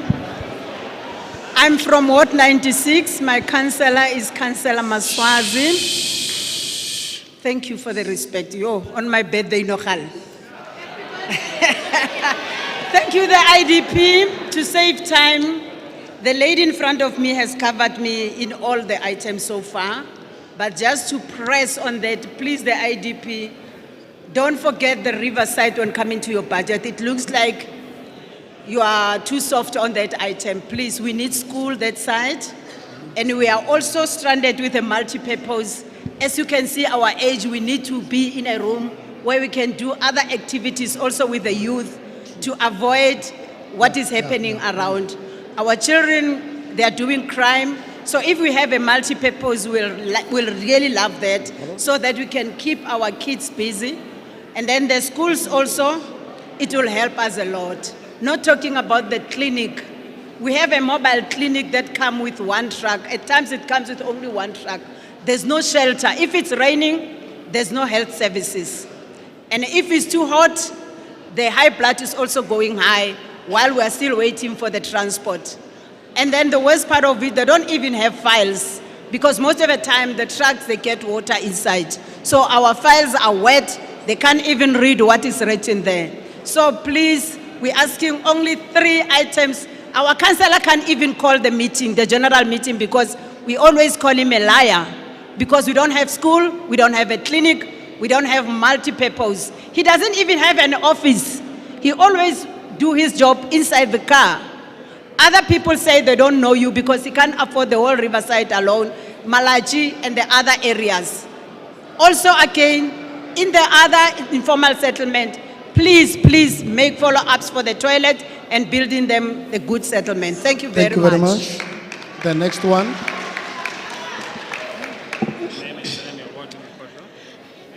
My name is Margaret Mutwa, Ward 110. Now my concern is, Madam Speaker, please, can you please take the issue of that road at 110? We always talk about Hori.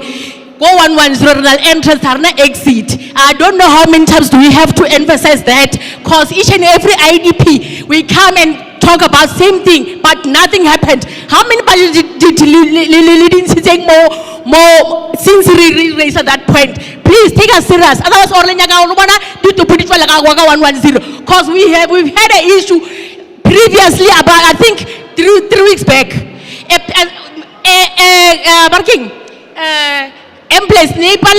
Because of half hour of traffic, because it's only one exit, entrance. Please take us serious in entrance, because if you maybe refer direction S110, we'll give you direction. Where can you open the road? Because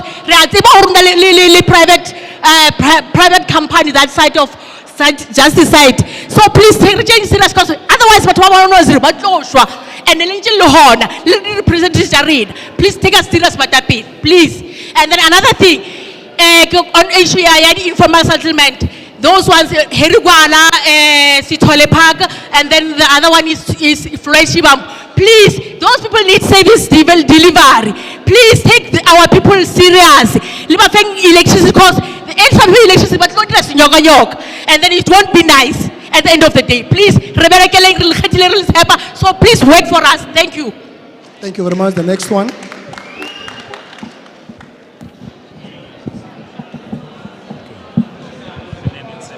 All right.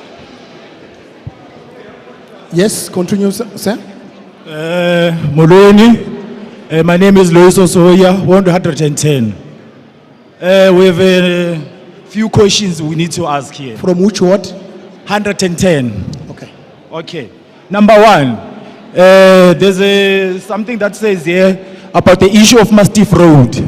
We need to get a clarity on the issue of Mastiff Road because the information is a bit vague. That's number one. Number two, the informal settlement in Ward 110 as well. They just need a park service delivery in that area. That's number two.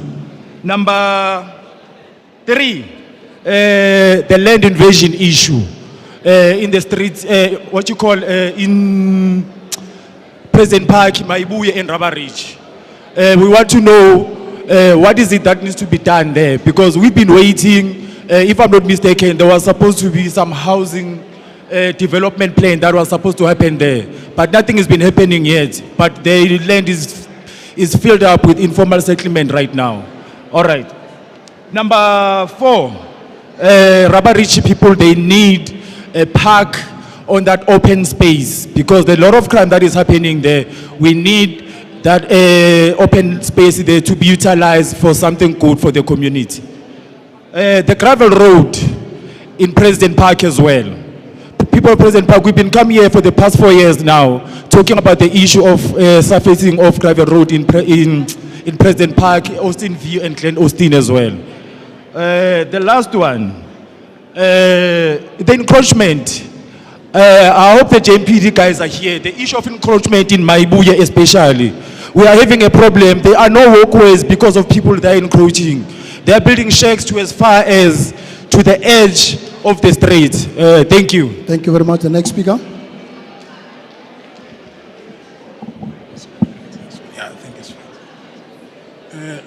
Let me greet everyone. Before you put your time, I just want to complain with regard to time. Department of Education, they always give people with disability extra time. But I don't see it from the Johannesburg municipality. And then I think next time, please do better than what you did. And then the second one, I just want to give gratitude to the progressive councillors of Johannesburg who voted a bill dikoloto mo ntho mo batho ba rena ba sa bereking le batho ba bagolo. That is a progressive, and then we need to thank you all the councillors. And then to 111, we have the serious issue of crime as greater Midrand, especially Ivory Park and then Deep Sloot. Re gopela hore le re thushe ka more patrollers ko mo Ivory, because we're struggling with the crime, and then SABS is not helping us enough. So get the issue. And then the second issue, get ya Ebony Clinic. It's no longer coping at night. Please, MMC of Health, help us. We need all the clinic in Greater Midrand to open 24 hours. Please make a budget for that. And then there's no roads in the ones. All the roads, street, one by one. So, and then the second issue as a community of the Rebel One, we are asking for land to build a rehabilitation center. Because we see that you guys, you don't want to build a land for a rehabilitation center for us. Our people are struggling with Nyaope mo. So, land. Rena as a community of the Rebel One will build that rehabilitation center so that people who are struggling with drugs, they can be in that building, please. So I don't know if maybe I'm giving extra time or before I read the names.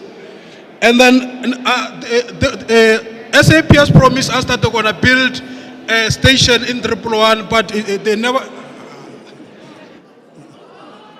Thank you very much. The next speaker. Can you please, the black t-shirt, please? Can you move back, please? You can't just enter like this. Hey, move up, please. The next speaker. Okay. I'll try. Shh. I'm talking. Yeah. My name is Abel Nkwana. From 111 from Councillor Supe. I have a memo here, Speaker. Please give it to the Speaker, that memo. That memo has been in your office since 2001. The video of Mkhele has been demarcated back to Ward 78. We went to Ward 111 with nothing, and we're going out with nothing. We want to know, what have we done? What are we going to get in 78? The following roads need rehabilitation. I said I'm talking. This is my time.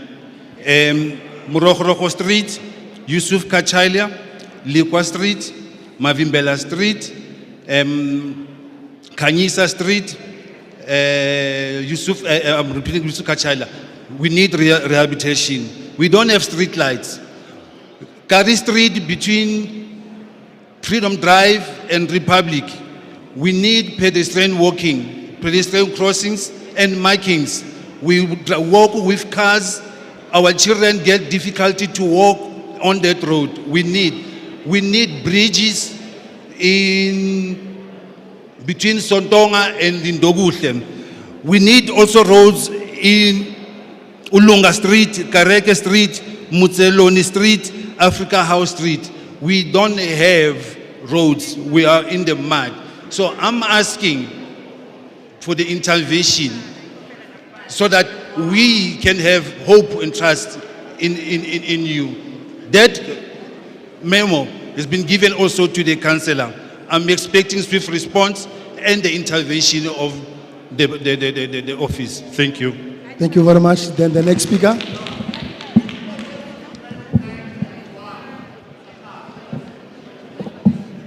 Thank you. Fula from Ward 112. I want to ask a simple question. Is it difficult to prioritize a Sagewood Bridge?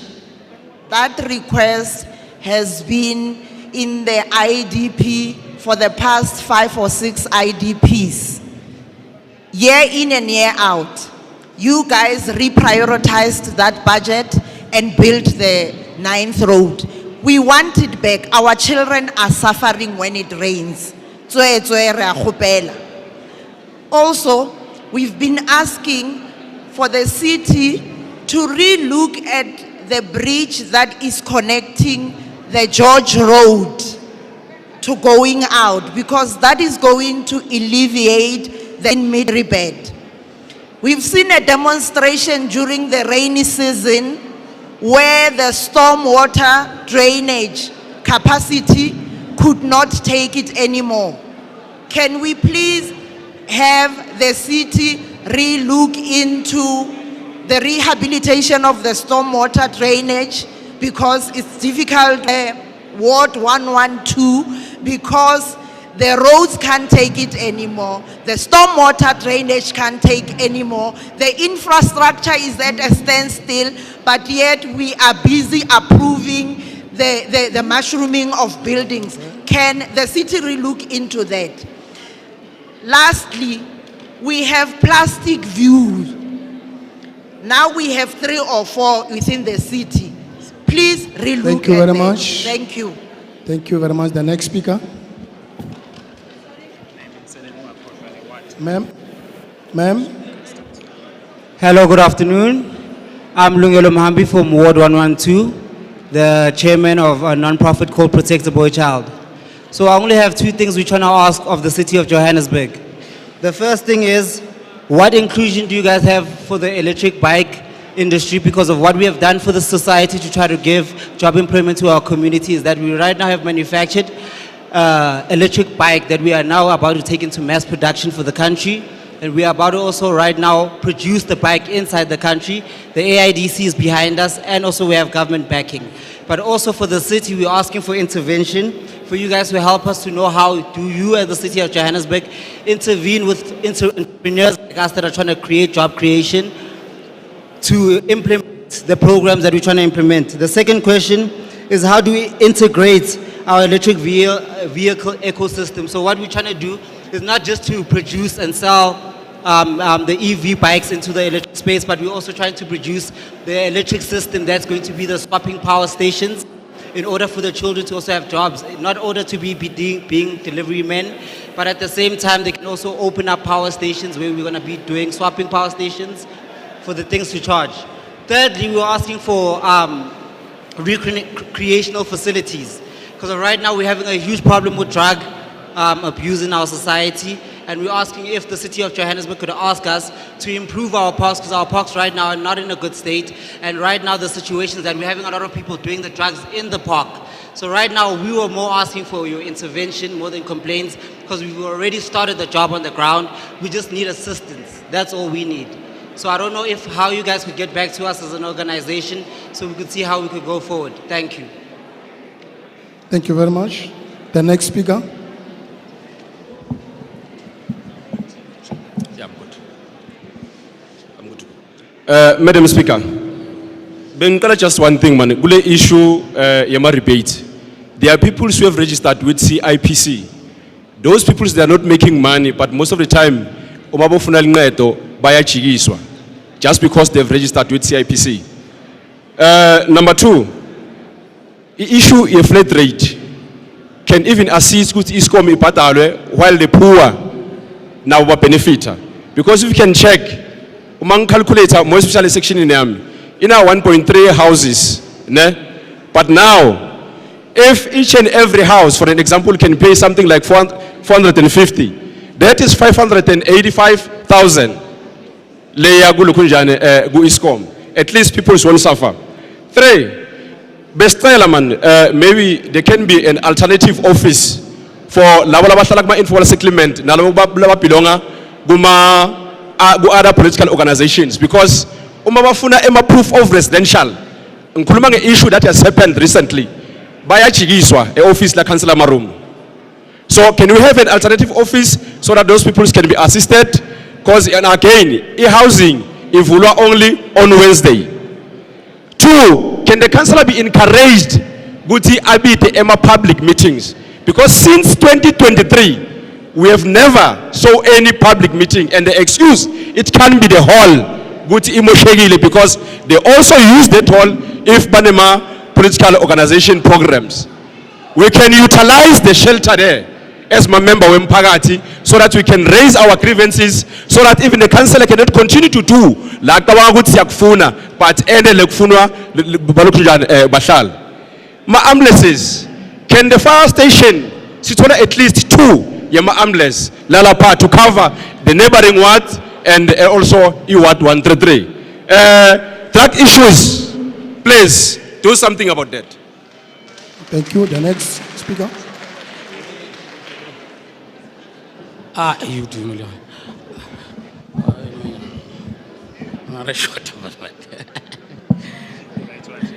No, thank you very much. My name is Tabo. I'm happy the person, I'm from Ward 133. I'm happy that the person who's chairing this meeting is familiar with the issue that I'm going to raise here. I'm equally happy that the issue that I'm going to raise here, the speaker is familiar with it. I'm very much happy the former mayor, Tapelo, you are also familiar with the issue that I'm going to raise. We have a long-standing issue of a demarcation in Ward 133, Mzondi informal settlement. Our people there, they've been being taken pillar to post. The demarcation board has given us a directive that settlement belongs to Ward 133. And all of you, when we reached out to you through Councillor Tlaseran and other mechanisms, we also wrote to you, Councillor Mpolobosh, to try and intervene and expedite the issue of demarcation there. The city of Ekurhuleni has rejected us and gave us a letter that settlement does not belong to them. The city of Johannesburg has been servicing that place since 2020 until now, but yet you do not want to recognize that settlement as part of city of Johannesburg. And this is a problem because our people are not benefiting with regard to housing issues. We are not being numbered, we are not benefiting about anything with regard to housing issues. So please, Speaker, Mpolobosh, leadership, please, I think this is the last time that we raise this issue. Expedite that issue. Our people cannot just stay in the island without knowing if they are in Ekurhuleni or in Johannesburg. But we are confident because the demarcation board has given us the directive that we belong to Ward 133. Councillor Marumo must know his place. That is not his place to tell people whether they belong to Ekurhuleni or Johannesburg. He must know his place. We belong to Johannesburg. We want Johannesburg to service our people without any limitations. Thank you very much. Thank you very much. Can I check the ward which is remaining? I think we have done with the ward. Please, which ward are you coming from? Sir, which ward are you coming from? Chairman, ke dumela botse re ke memo wa ntseba o ntseba botse le mathata ke no le ona wa tseba ke no le full 2 years wena o le chairman ya housing sub region A o tseba mathata se ke gopela o mphe chance ke bolele le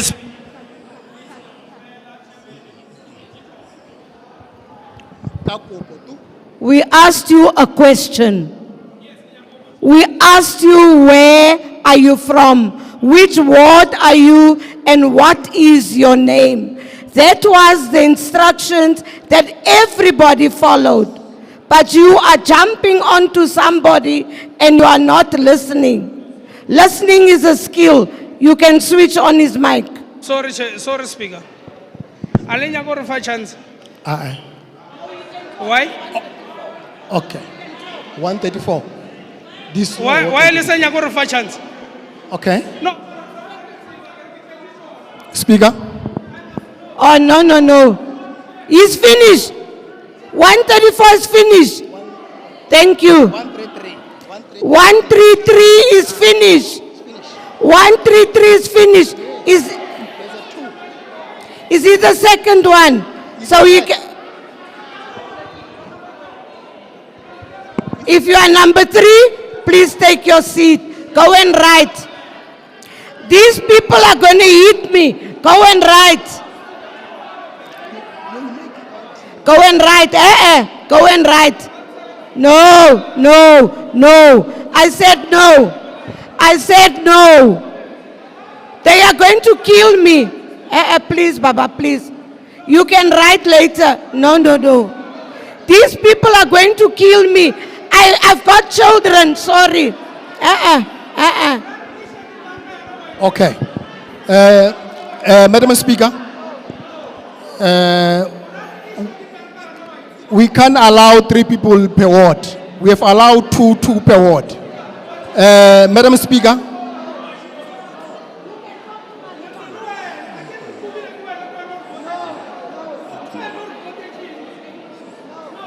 Okay, okay. Thank you very much, leader. Thank you very much, leader. Lisikala munyata ali short. Wabona unali decision. Unkile decision then umunkile. Thank you very much, leader. That is the leadership. Thank you very much. Thank you very much, community of Region A. Kelewa Tlhomphe le mpileng yona. Say thank you for you respect me to share this IDP. I know Baba Ngwabayinki serious this IDP. That's why then your issues you are not heard. Merely or now submission in the rain. The end of the day, next year you come back again, you complain. You must listen. Him to submit or now. What is the submissions? So thank you very much, Madam Speaker. I'm going to hand over to Madam Speaker so that you can introduce then the acting mayor to come and answer the questions. Thank you very much. Galebo. Thank you so much. Thank you to the residents for your question. Thank you to the residents for your questions. We are still arguing whether 133 2 or 3 people or 1 person, but we'll sort it. Was it 1? Right.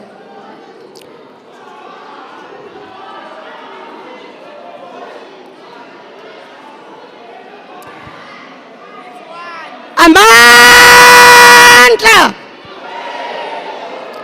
Okay.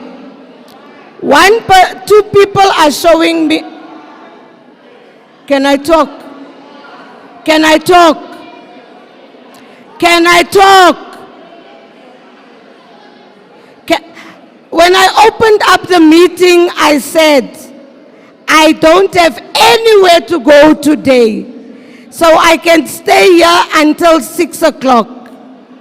And it would be so nice spending my day with Region A.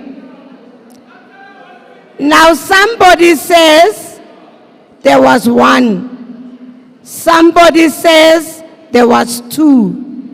Now the people that are taking notes to respond to the people that have spoken are saying to me, there was only 1. So I'm going to allow the person that I so abruptly took away here, I'm going to allow him to come and speak.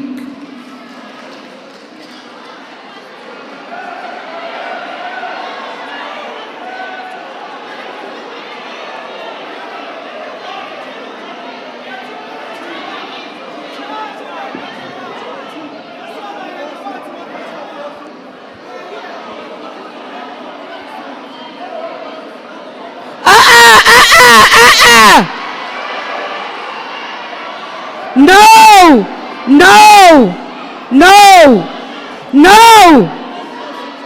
Was it 2? Okay.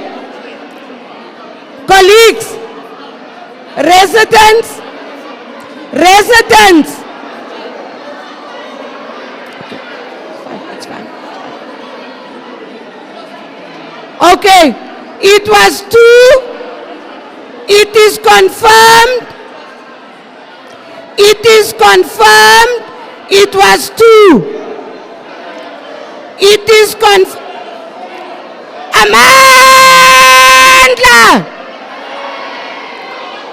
Amandla! Viva Region A, viva! Viva Region A, viva! Colleagues,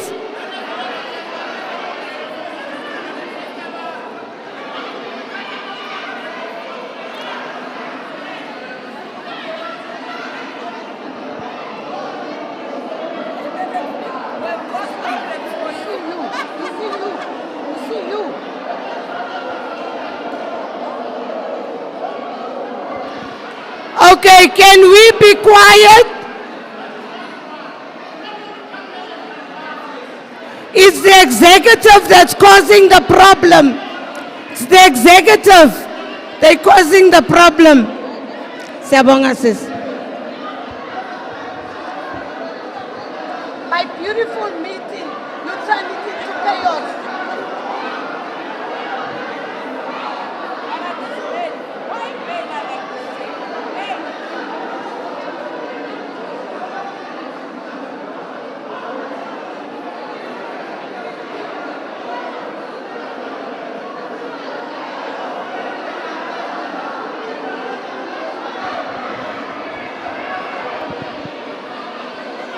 Residents don't. Residents don't. You are the best, don't. I think the issue problem is remember those ward committees where was removed by ward council. I think this is the one. I'll talk to you after. I'll talk to you. Go and sit. Was the one? I'll talk to you after the meeting. Go and sit.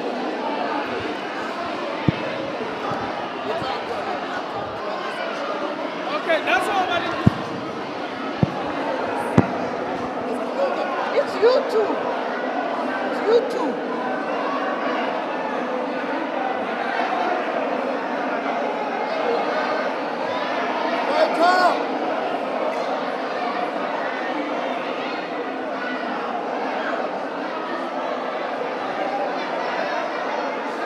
Hypo, ladies, stop it. Stop it.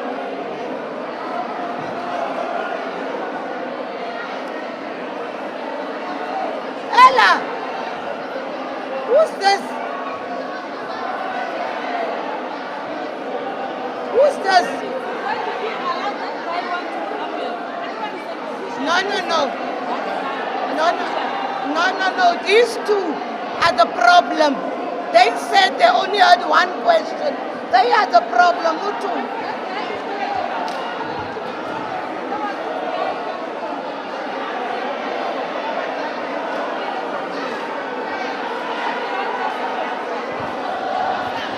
I'm going to give out food.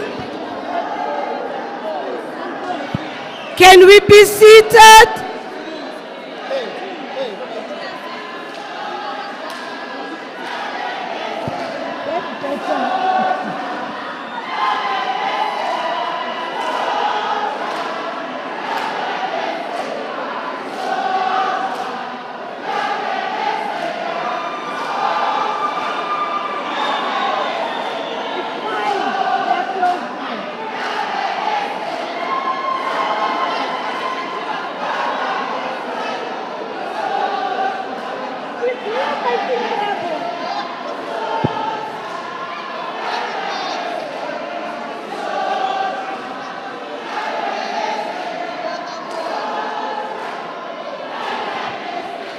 Isocha.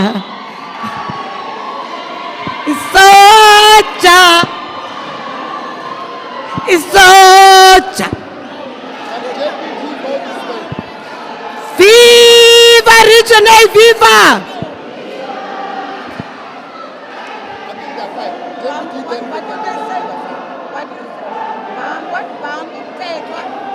Ay, hlala phansi bamba umthetho. Hlala phansi bamba umthetho.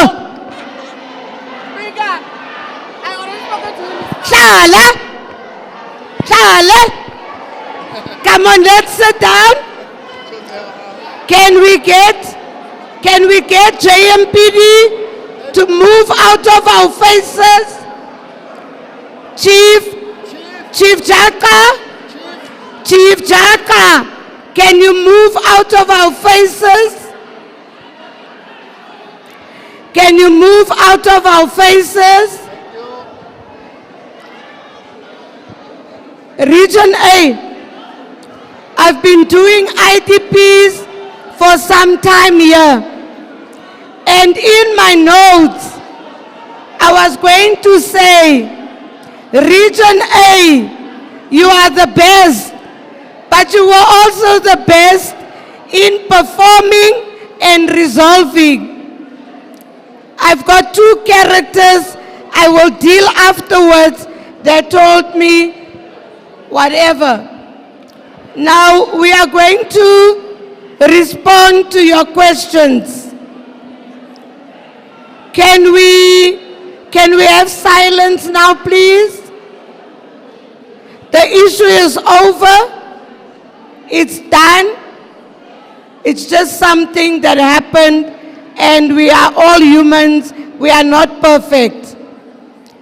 So I'm going to call on officials from the different entities to come up so that you can come and deal with the questions.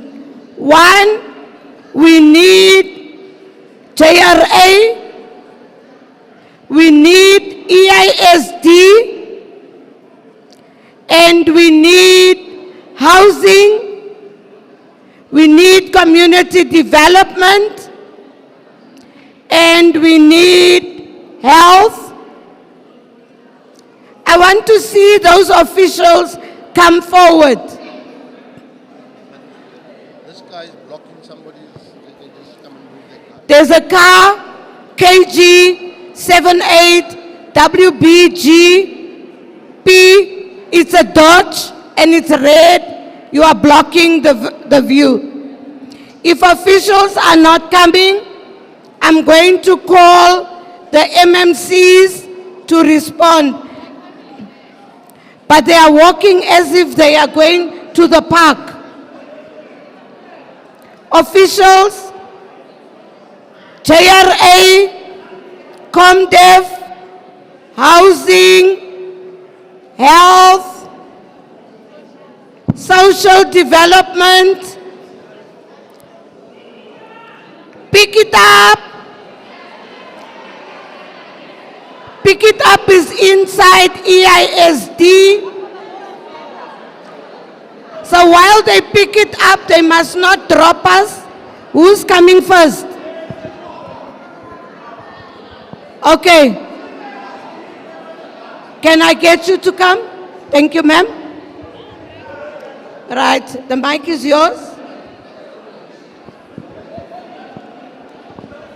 Can we now listen to the officials? Because tomorrow you're going to say, we've come here for 45 years and we did not get responses. Can we listen to the response? The drama is over, right? Dumelang, Sanbonani. My name is Dr. Khadirobi Mutibi. I'm the Executive Director of Health. So I'm going to respond to the relevant questions that were asked regarding healthcare services. Ward 79, Nkosazana asked about the clinic that needs to be built around the area. So we have, at the moment, Rabe Ridge Clinic that is within 5-kilometer radius where people can attend for the services, and also to Tukani Clinic, which is in Ward 78.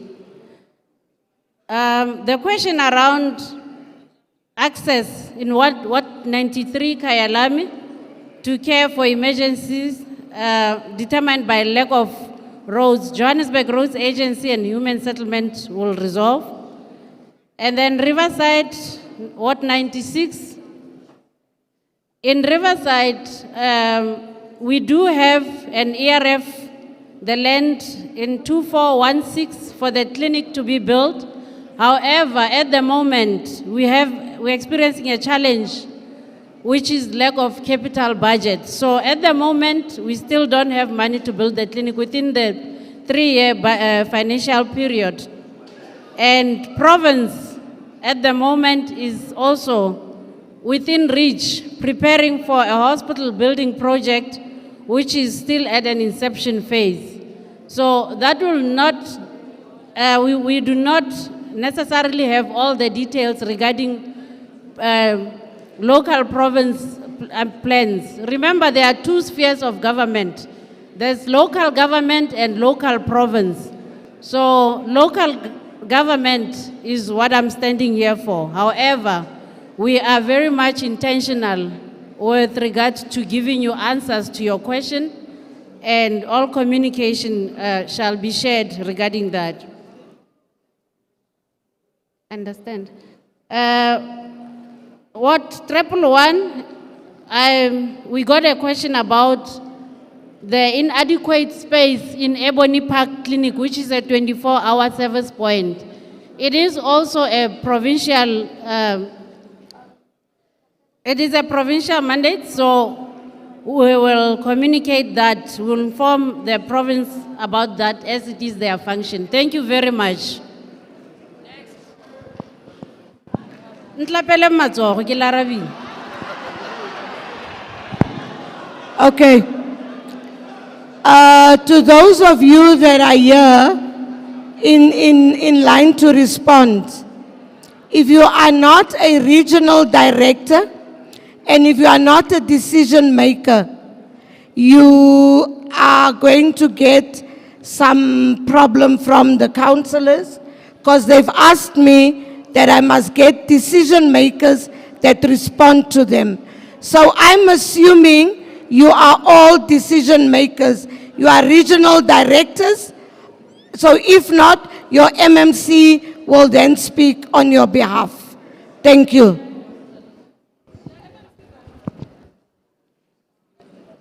Thank you very much, Speaker. Greetings to yourself, to the MMCs and councillors, and also greetings to the residents of Region A. Trust me, Madam Speaker, I am a decision maker. If there are decisions that need to be made, they will be made here, right now. Dumelang. My name is Martin Lebeya. I am the Executive Head of Social Development in the city of Johannesburg. So then I'm going to respond to some of the things that were raised that relates to our department. There were 3, if not 4, of those areas, because some of them were raised by different speakers, but they're talking to the same issue. Firstly is the issue around substance abuse in Deep Sloot. There was a question from one of the residents to say, because people were making noise, we couldn't even hear the names of the speakers, and it would have been good for us to refer to the speakers who asked the question. But nevertheless, I'll try to deal with those issues. The issue of substance abuse in Deep Sloot wanted to indicate that even though we don't have an inpatient treatment center or outpatient treatment center in Deep Sloot, we do have the social workers called Deep Sloot, where you can refer people who need assistance in terms of substance abuse, and then we'll refer them for rehabilitation services. There was also the issue of the youth center in Lord Kanyinoko Ivory Park. That's a youth center. Indeed, it was hijacked by people who did not have permission to utilize it, but we reclaimed it last year. We tried to do some maintenance and repairs. We appointed an NGO which is called Greater Midrand Development Center that is operating at that youth center. But we are also aware that there are still some renovations that need to be done, and we are working on that because, as you know, there are competing needs in terms of budget. And then the issue of youth unemployment was also raised. Maybe just to indicate, last week, the mayoral committee just approved the City of Johannesburg's skills development strategy, which one of the interventions is to target youth in terms of employment as well as skills development. So those skill centers that we have in the region, we are going to make sure that we intensify our programs in terms of skills development. The other issue, Mama was raising something around the Riverside youth on substance abuse. And unfortunately in Riverside, we don't have the offices as you indicated, but we encourage people to go to our Deep Sleuth Center to go and get the services from our social workers. And there was also an issue on the ESP, the expanded social package, where people were being declined because they appear on the CIPC database. So I just want to indicate appearance on the CIPC is not a criteria for us to decline application. What we normally do is that when you apply, we look at the criteria income, or how much do you earn for you to qualify for ESP. So we don't necessarily use Tabaya ESP, because indeed you can have a company who is not working, you are not generating income, then that cannot be a reason for redecline application. So yeah, I think those are the things, Madam Speaker, that were raised around the Social Development Department. Thank you. Thank you very much.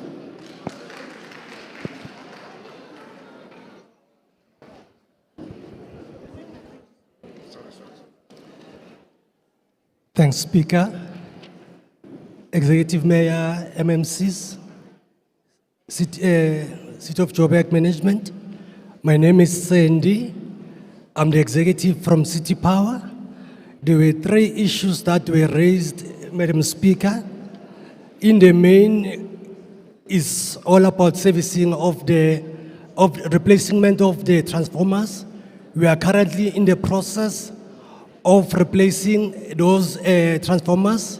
We are sourcing them as we speak. From next financial year, we'll start rolling out, more especially in the greater Ivory Park region. That's where we'll start. We are also we'll be replacing the street lights with the solar-powered street lights so that we can be able to minimize the interruption from the main grid from ESCOM in the main. And then we are also going to replace the street lights with high solar masts so that it can be improve the visibility at night. I think, Madam Speaker, those are the questions for city that were raised on behalf of City Power. Thanks.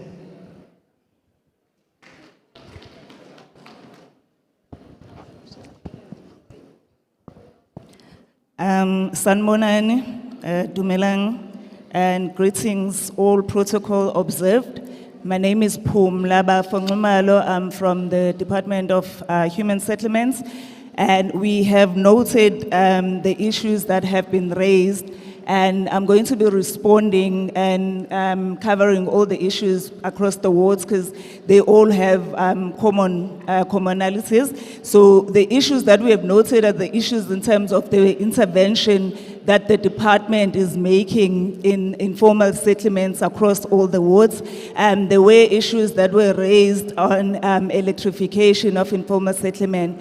In Region A, the area is predominantly supplied by ESCOM. So as a city, we are working with ESCOM in terms of electrification of various informal settlements. So there is a process that we undergo, and it is based on budget availability, but all the settlements that require electrification have been submitted to ESCOM, and they have presented their plan for the upcoming financial year in terms of where they will be intervening.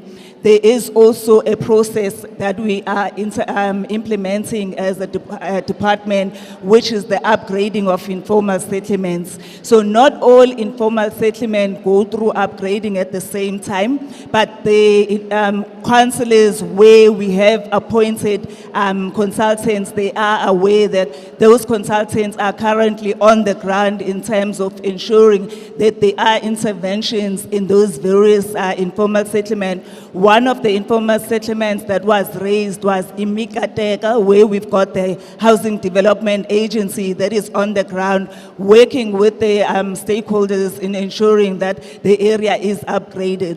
However, I must indicate that there are settlements where we have not gone in terms of upgrading. And one of the reasons is that the process of upgrading to enable the department to intervene goes through various stages. It starts from the National Department of Human Settlement, who must come in through their National Upgrading Support Program and assess each informal settlement.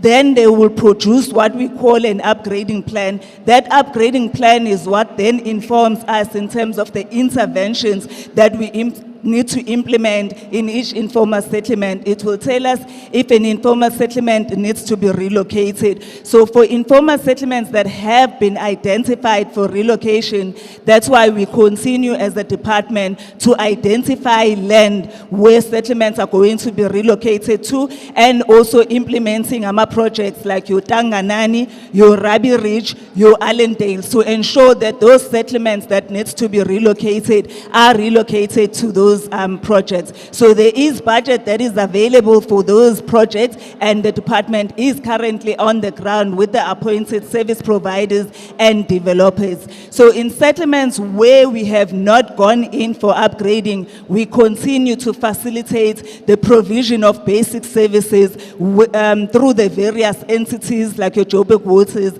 so that we ensure that all the people in those particular informal settlements are provided with basic services. Thank you.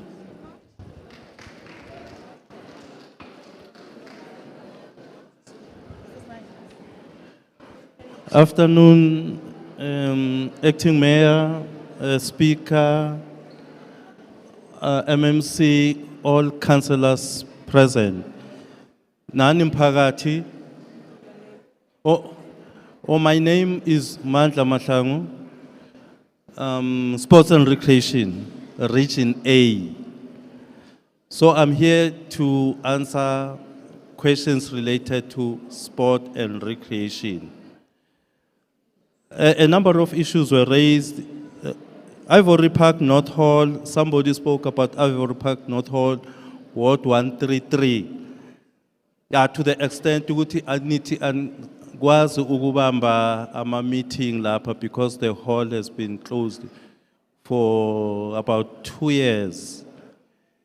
The good news is the hall is being repaired now. The contractor is on site. Within 2 months, 3 months, everything will be complete at Ivory Park North Hall. Ne? Yes, thank you in that regard. Ivory Park Stadium, Ward 78. I know it's a serious concern, but Bantu 78. It's over a number of years. Ukuthi stadium singasebenzi sikuleya condition, the bad condition in which it. So just to summarize the whole thing, we are all concerned. But the problem is still with budget, money. If we can get the necessary budget, it can be fixed. Yes, because we are losing out. We are losing out the schools, everybody. But the moment we get the necessary budget, it will look even nice like before and attract matches. Kanana Sports, Leona Huatwana is the same as Ivory Park North Hall. Yama Suba Ale Athletic Mo Kanana Sports Ground. Yeah, they must stop, and the ground has to be fixed properly, the same as Ivory Park Stadium.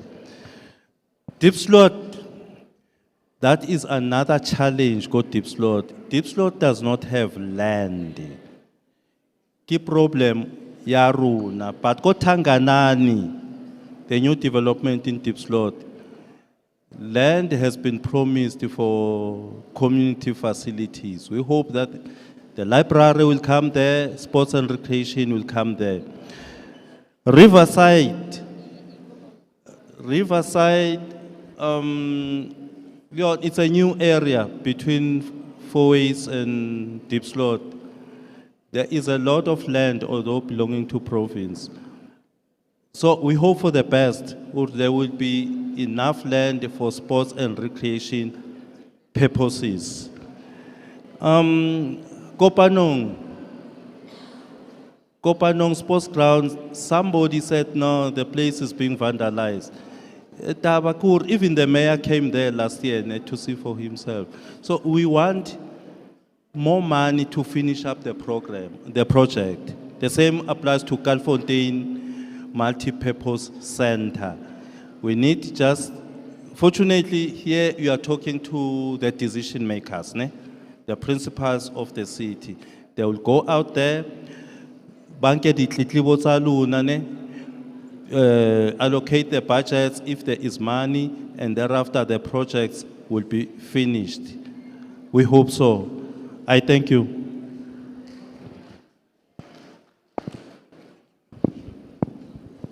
Dumelang, good afternoon. My name is Molefe Siale from Johannesburg City Parks and Zoo in the Stakeholder and Customer Relations Management Department.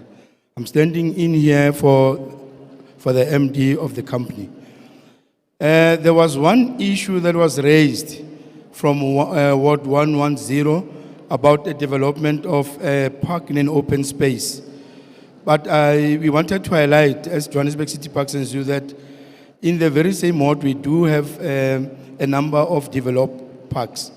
However, we did not know the specific open space that was referred to. I think after my address here, I'll request the person who raised it to provide the ERF number for the open space that was referred to so that the matter can be investigated. Because we cannot develop a park where the open space is not designated for park use, so that we can deal with this issue. I think there was one issue that I've noted about a request for the development of a park in 110. Thank you.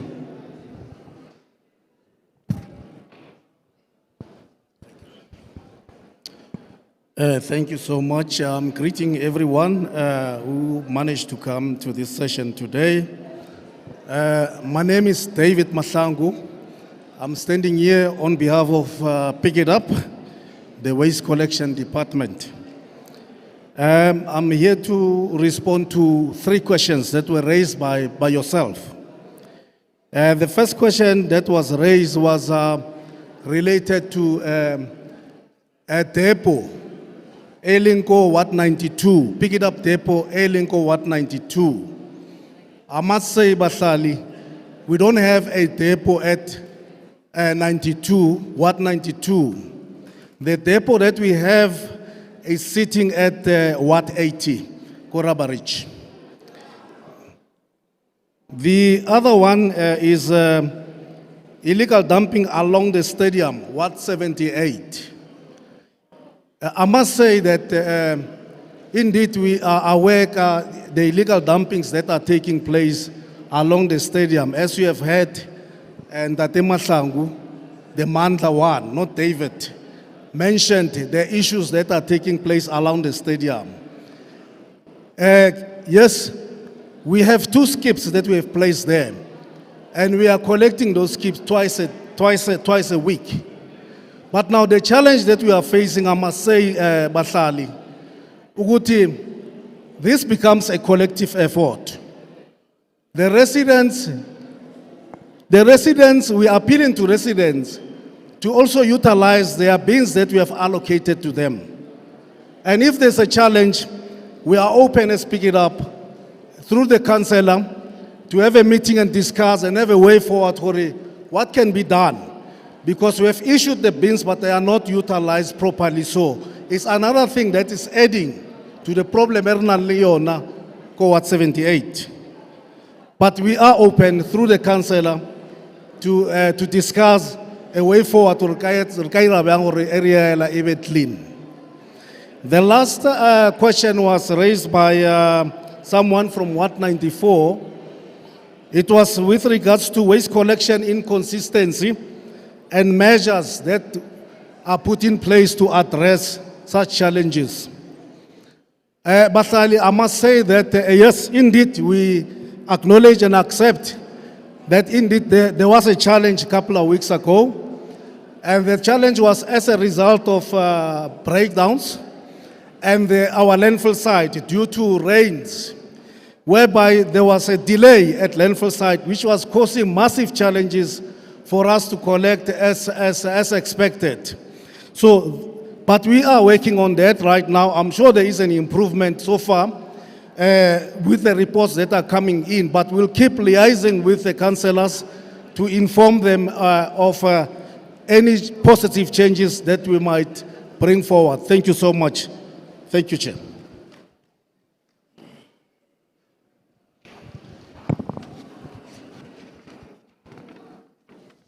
Good afternoon, everyone. My name is Bayana Kiani. I'm the regional manager for JRA, Region A. I'm in the office of the CEO at JRA, but for this region.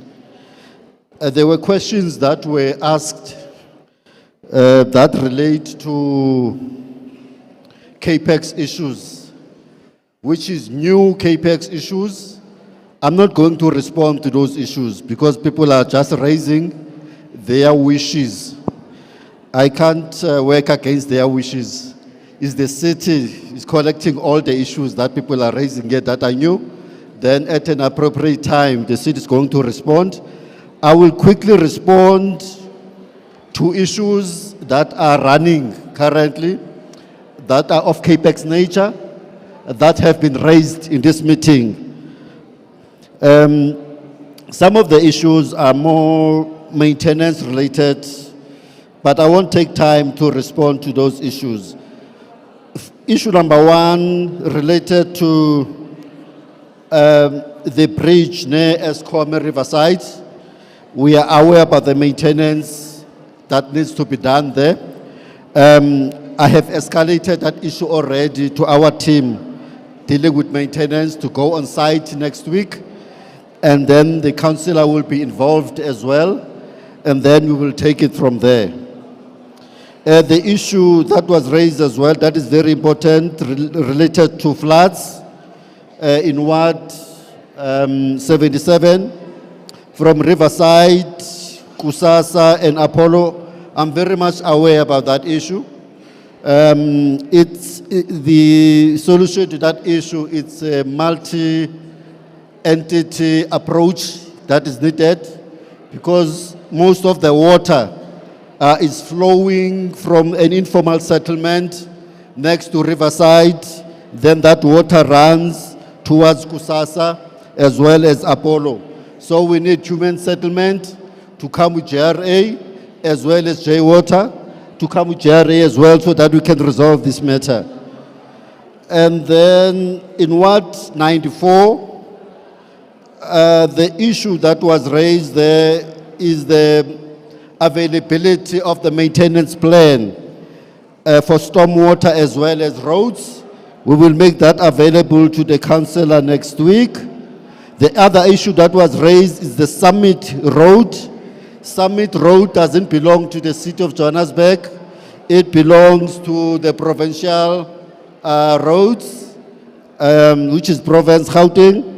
I will just raise this issue with Gauteng. We are sharing some platforms with them.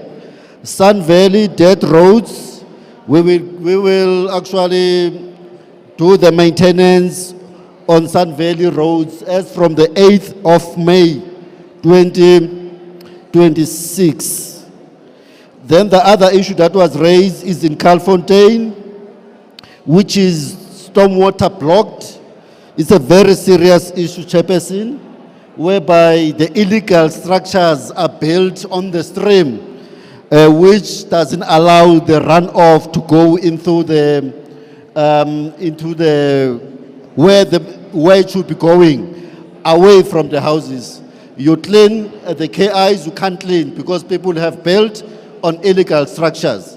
So the EISD must also come with JRA as well as human settlement to resolve the matter in Calfontaine. It's a very, very sad situation where people get flooded.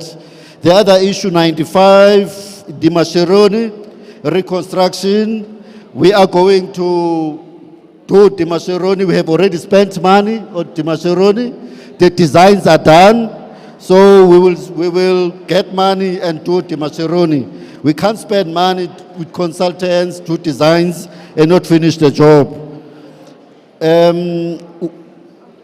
Ward 110, the issue was raised is the second entrance in Maibuye, whereby you have to link Itheresa Street with Mastiff and West. That is the issue of the Department of Transport. Whenever this issue is raised, it's raised to JRA. Department of Transport is the one that deals mainly with the road networks. They are aware about it. We will escalate to the RD this issue as well as the Department of Transport. The Sagewood Bridge, which is the issue in Ward 112, we are aware about this Sagewood Bridge. It's not a new issue. We have spent money on this matter as the city already. The JPC, which is our sister department dealing with properties, is busy acquiring land from the private people so that we can build a bridge there. So JPC is busy on this matter on behalf of JRA to buy the land from private people so that we can build a bridge, big secondary school. That's it from me, Chairperson. Thank you very much. Thank you so much. I think questions has been answered, and I think you got joy out of them responding to you. What we're going to do now, we're going to have the acting mayor responding to us, and then we take it from there. She's going to close and answer those that officials were unable or others are not here. Thank you, acting mayor. Thank you very much, Speaker. Just briefly, on the issue of the police station raised by residents, we must indicate that we'll relate that matter to the provincial government because it's not our mandate as local government, as well as the issue of schools, we will relate them with the provincial government. The issue of the regional director that was raised here, it's long overdue. We agree with you. We fully agree with you.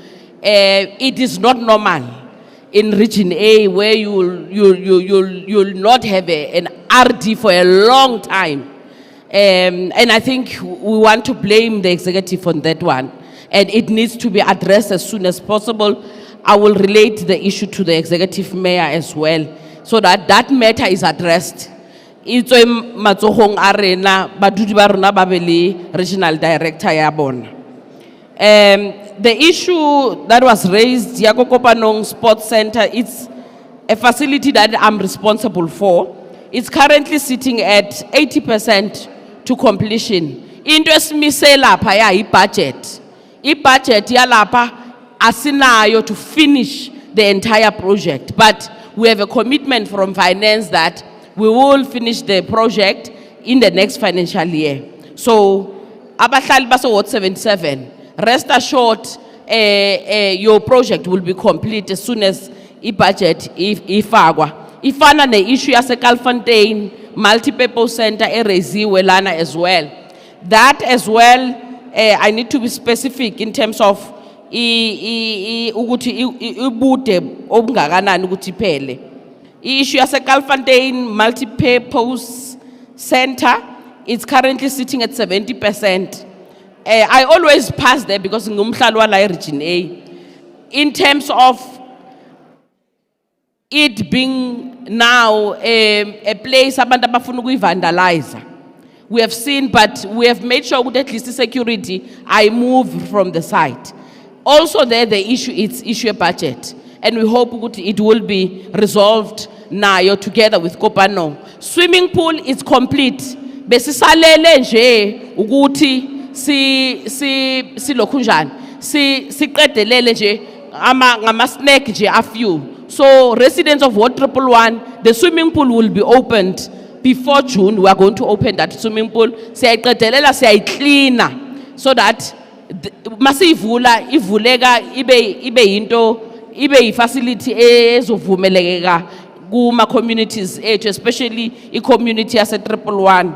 That is on the swimming pool. You can see the clinic, it's done. The phase 1, it's done. We're only left with phase 2, which we're anticipating to have a budget for the next financial year, which is phase 2. It's currently, the first phase is completely done, Base 133. So that's where we are in terms of the projects that you have raised, and we'll correct it. Officials, I hope you hear it. You can see it's a what 133, ayikho 79. Let's fix that. I mean, a mistake avoided. I mean, it's so unnecessary. We know this words, let's do the right thing. Let us not misplace projects, because that on its own is misleading. It will mislead our communities. So let's fix those problems. The issue is say Alandale ground or land. The issue is Alandale land. See, we need a court. We have a court order to remove those people. The only thing that is outstanding, the issue, JMPD, they need to finalize their panel, demolishing good bazo by so that bazo demolish. So demolish because in a court order. So rest assured, residents of Region A, particularly on the other side of the highway, that is going to be achieved. Amanya portion of lands we have appealed. Anya Kumbula opposite BP Garage, that land 1045, and I used to know those numbers by head previously. That land, Siswe Court, Siu City, we lost the court. The invaders won, but we have appealed as the city. So we're in the process of that appealing. But on the other side, see, we need, and we're going to demolish those structures. I think most of the issues in this raisile are more of issues officials to us because our officials are very important. Our officials to abaluleke kakhulu because yibo aba implementa lokho enikhulumayo. Lokho enikhulumayo nisitshela kona, it's them who are actually implementing. Tina, we monitor lo msebenzi obawenzayo. So that's our task basically. That's why we had to bring them here in front so that they respond to your issues, because yibo aba implementa lezinto enizitshela zona. So with that, Madam Speaker, I think I wanted to highlight those a few points and just make an emphasis as well on the issue of the RD, and we will attend to that issue. At least in the next financial year, this must be history, that in Region A we don't have an RD. Thank you very much. Thank you so much, Acting Executive Mayor. And thank you to the residents of Region A. You are led. They are leading you into the right direction. Executive Mayor, you have spoken about the Department of Education and others that do not belong to us, but at the intergovernmental, they will deal with those issues that belongs to provincial and national government. I'm happy that the demarcation board addressed the residents and that you attended the demarcation board on Ward 133. I know it's been coming for some time, and we must accept when you are in the ward, you must be serviced accordingly. My job is easy now. Thank you so much for attending. Thank you so much for the questions, and I can see you are happy with the responses. But what I'm going to do now, we are going to close all the doors. I'm going to hold you hostage. We are going to close all the doors, because you clap hands for everyone, not for me. So I'll keep you hostage. We are going to move in this direction. Can those people that are standing at that door get away? The door that's right here. Can I have them removed? That caucus there, can you get away there? And it is MMC Ahmad that's doing that. And MMC, a previous mayor that's doing that, come out. I'm going to use this door. You are all going to go out of that door. You are then going to collect food packages, right? Now I want to make this before you go. You don't have to rush. There's enough for everyone. But officials of the city and everybody like me, we do not go there to stand in the queue. It is prepared for the residents. Thank you so much, residents. You are now able to move through that door, and thanks so much for your participation. Thank you.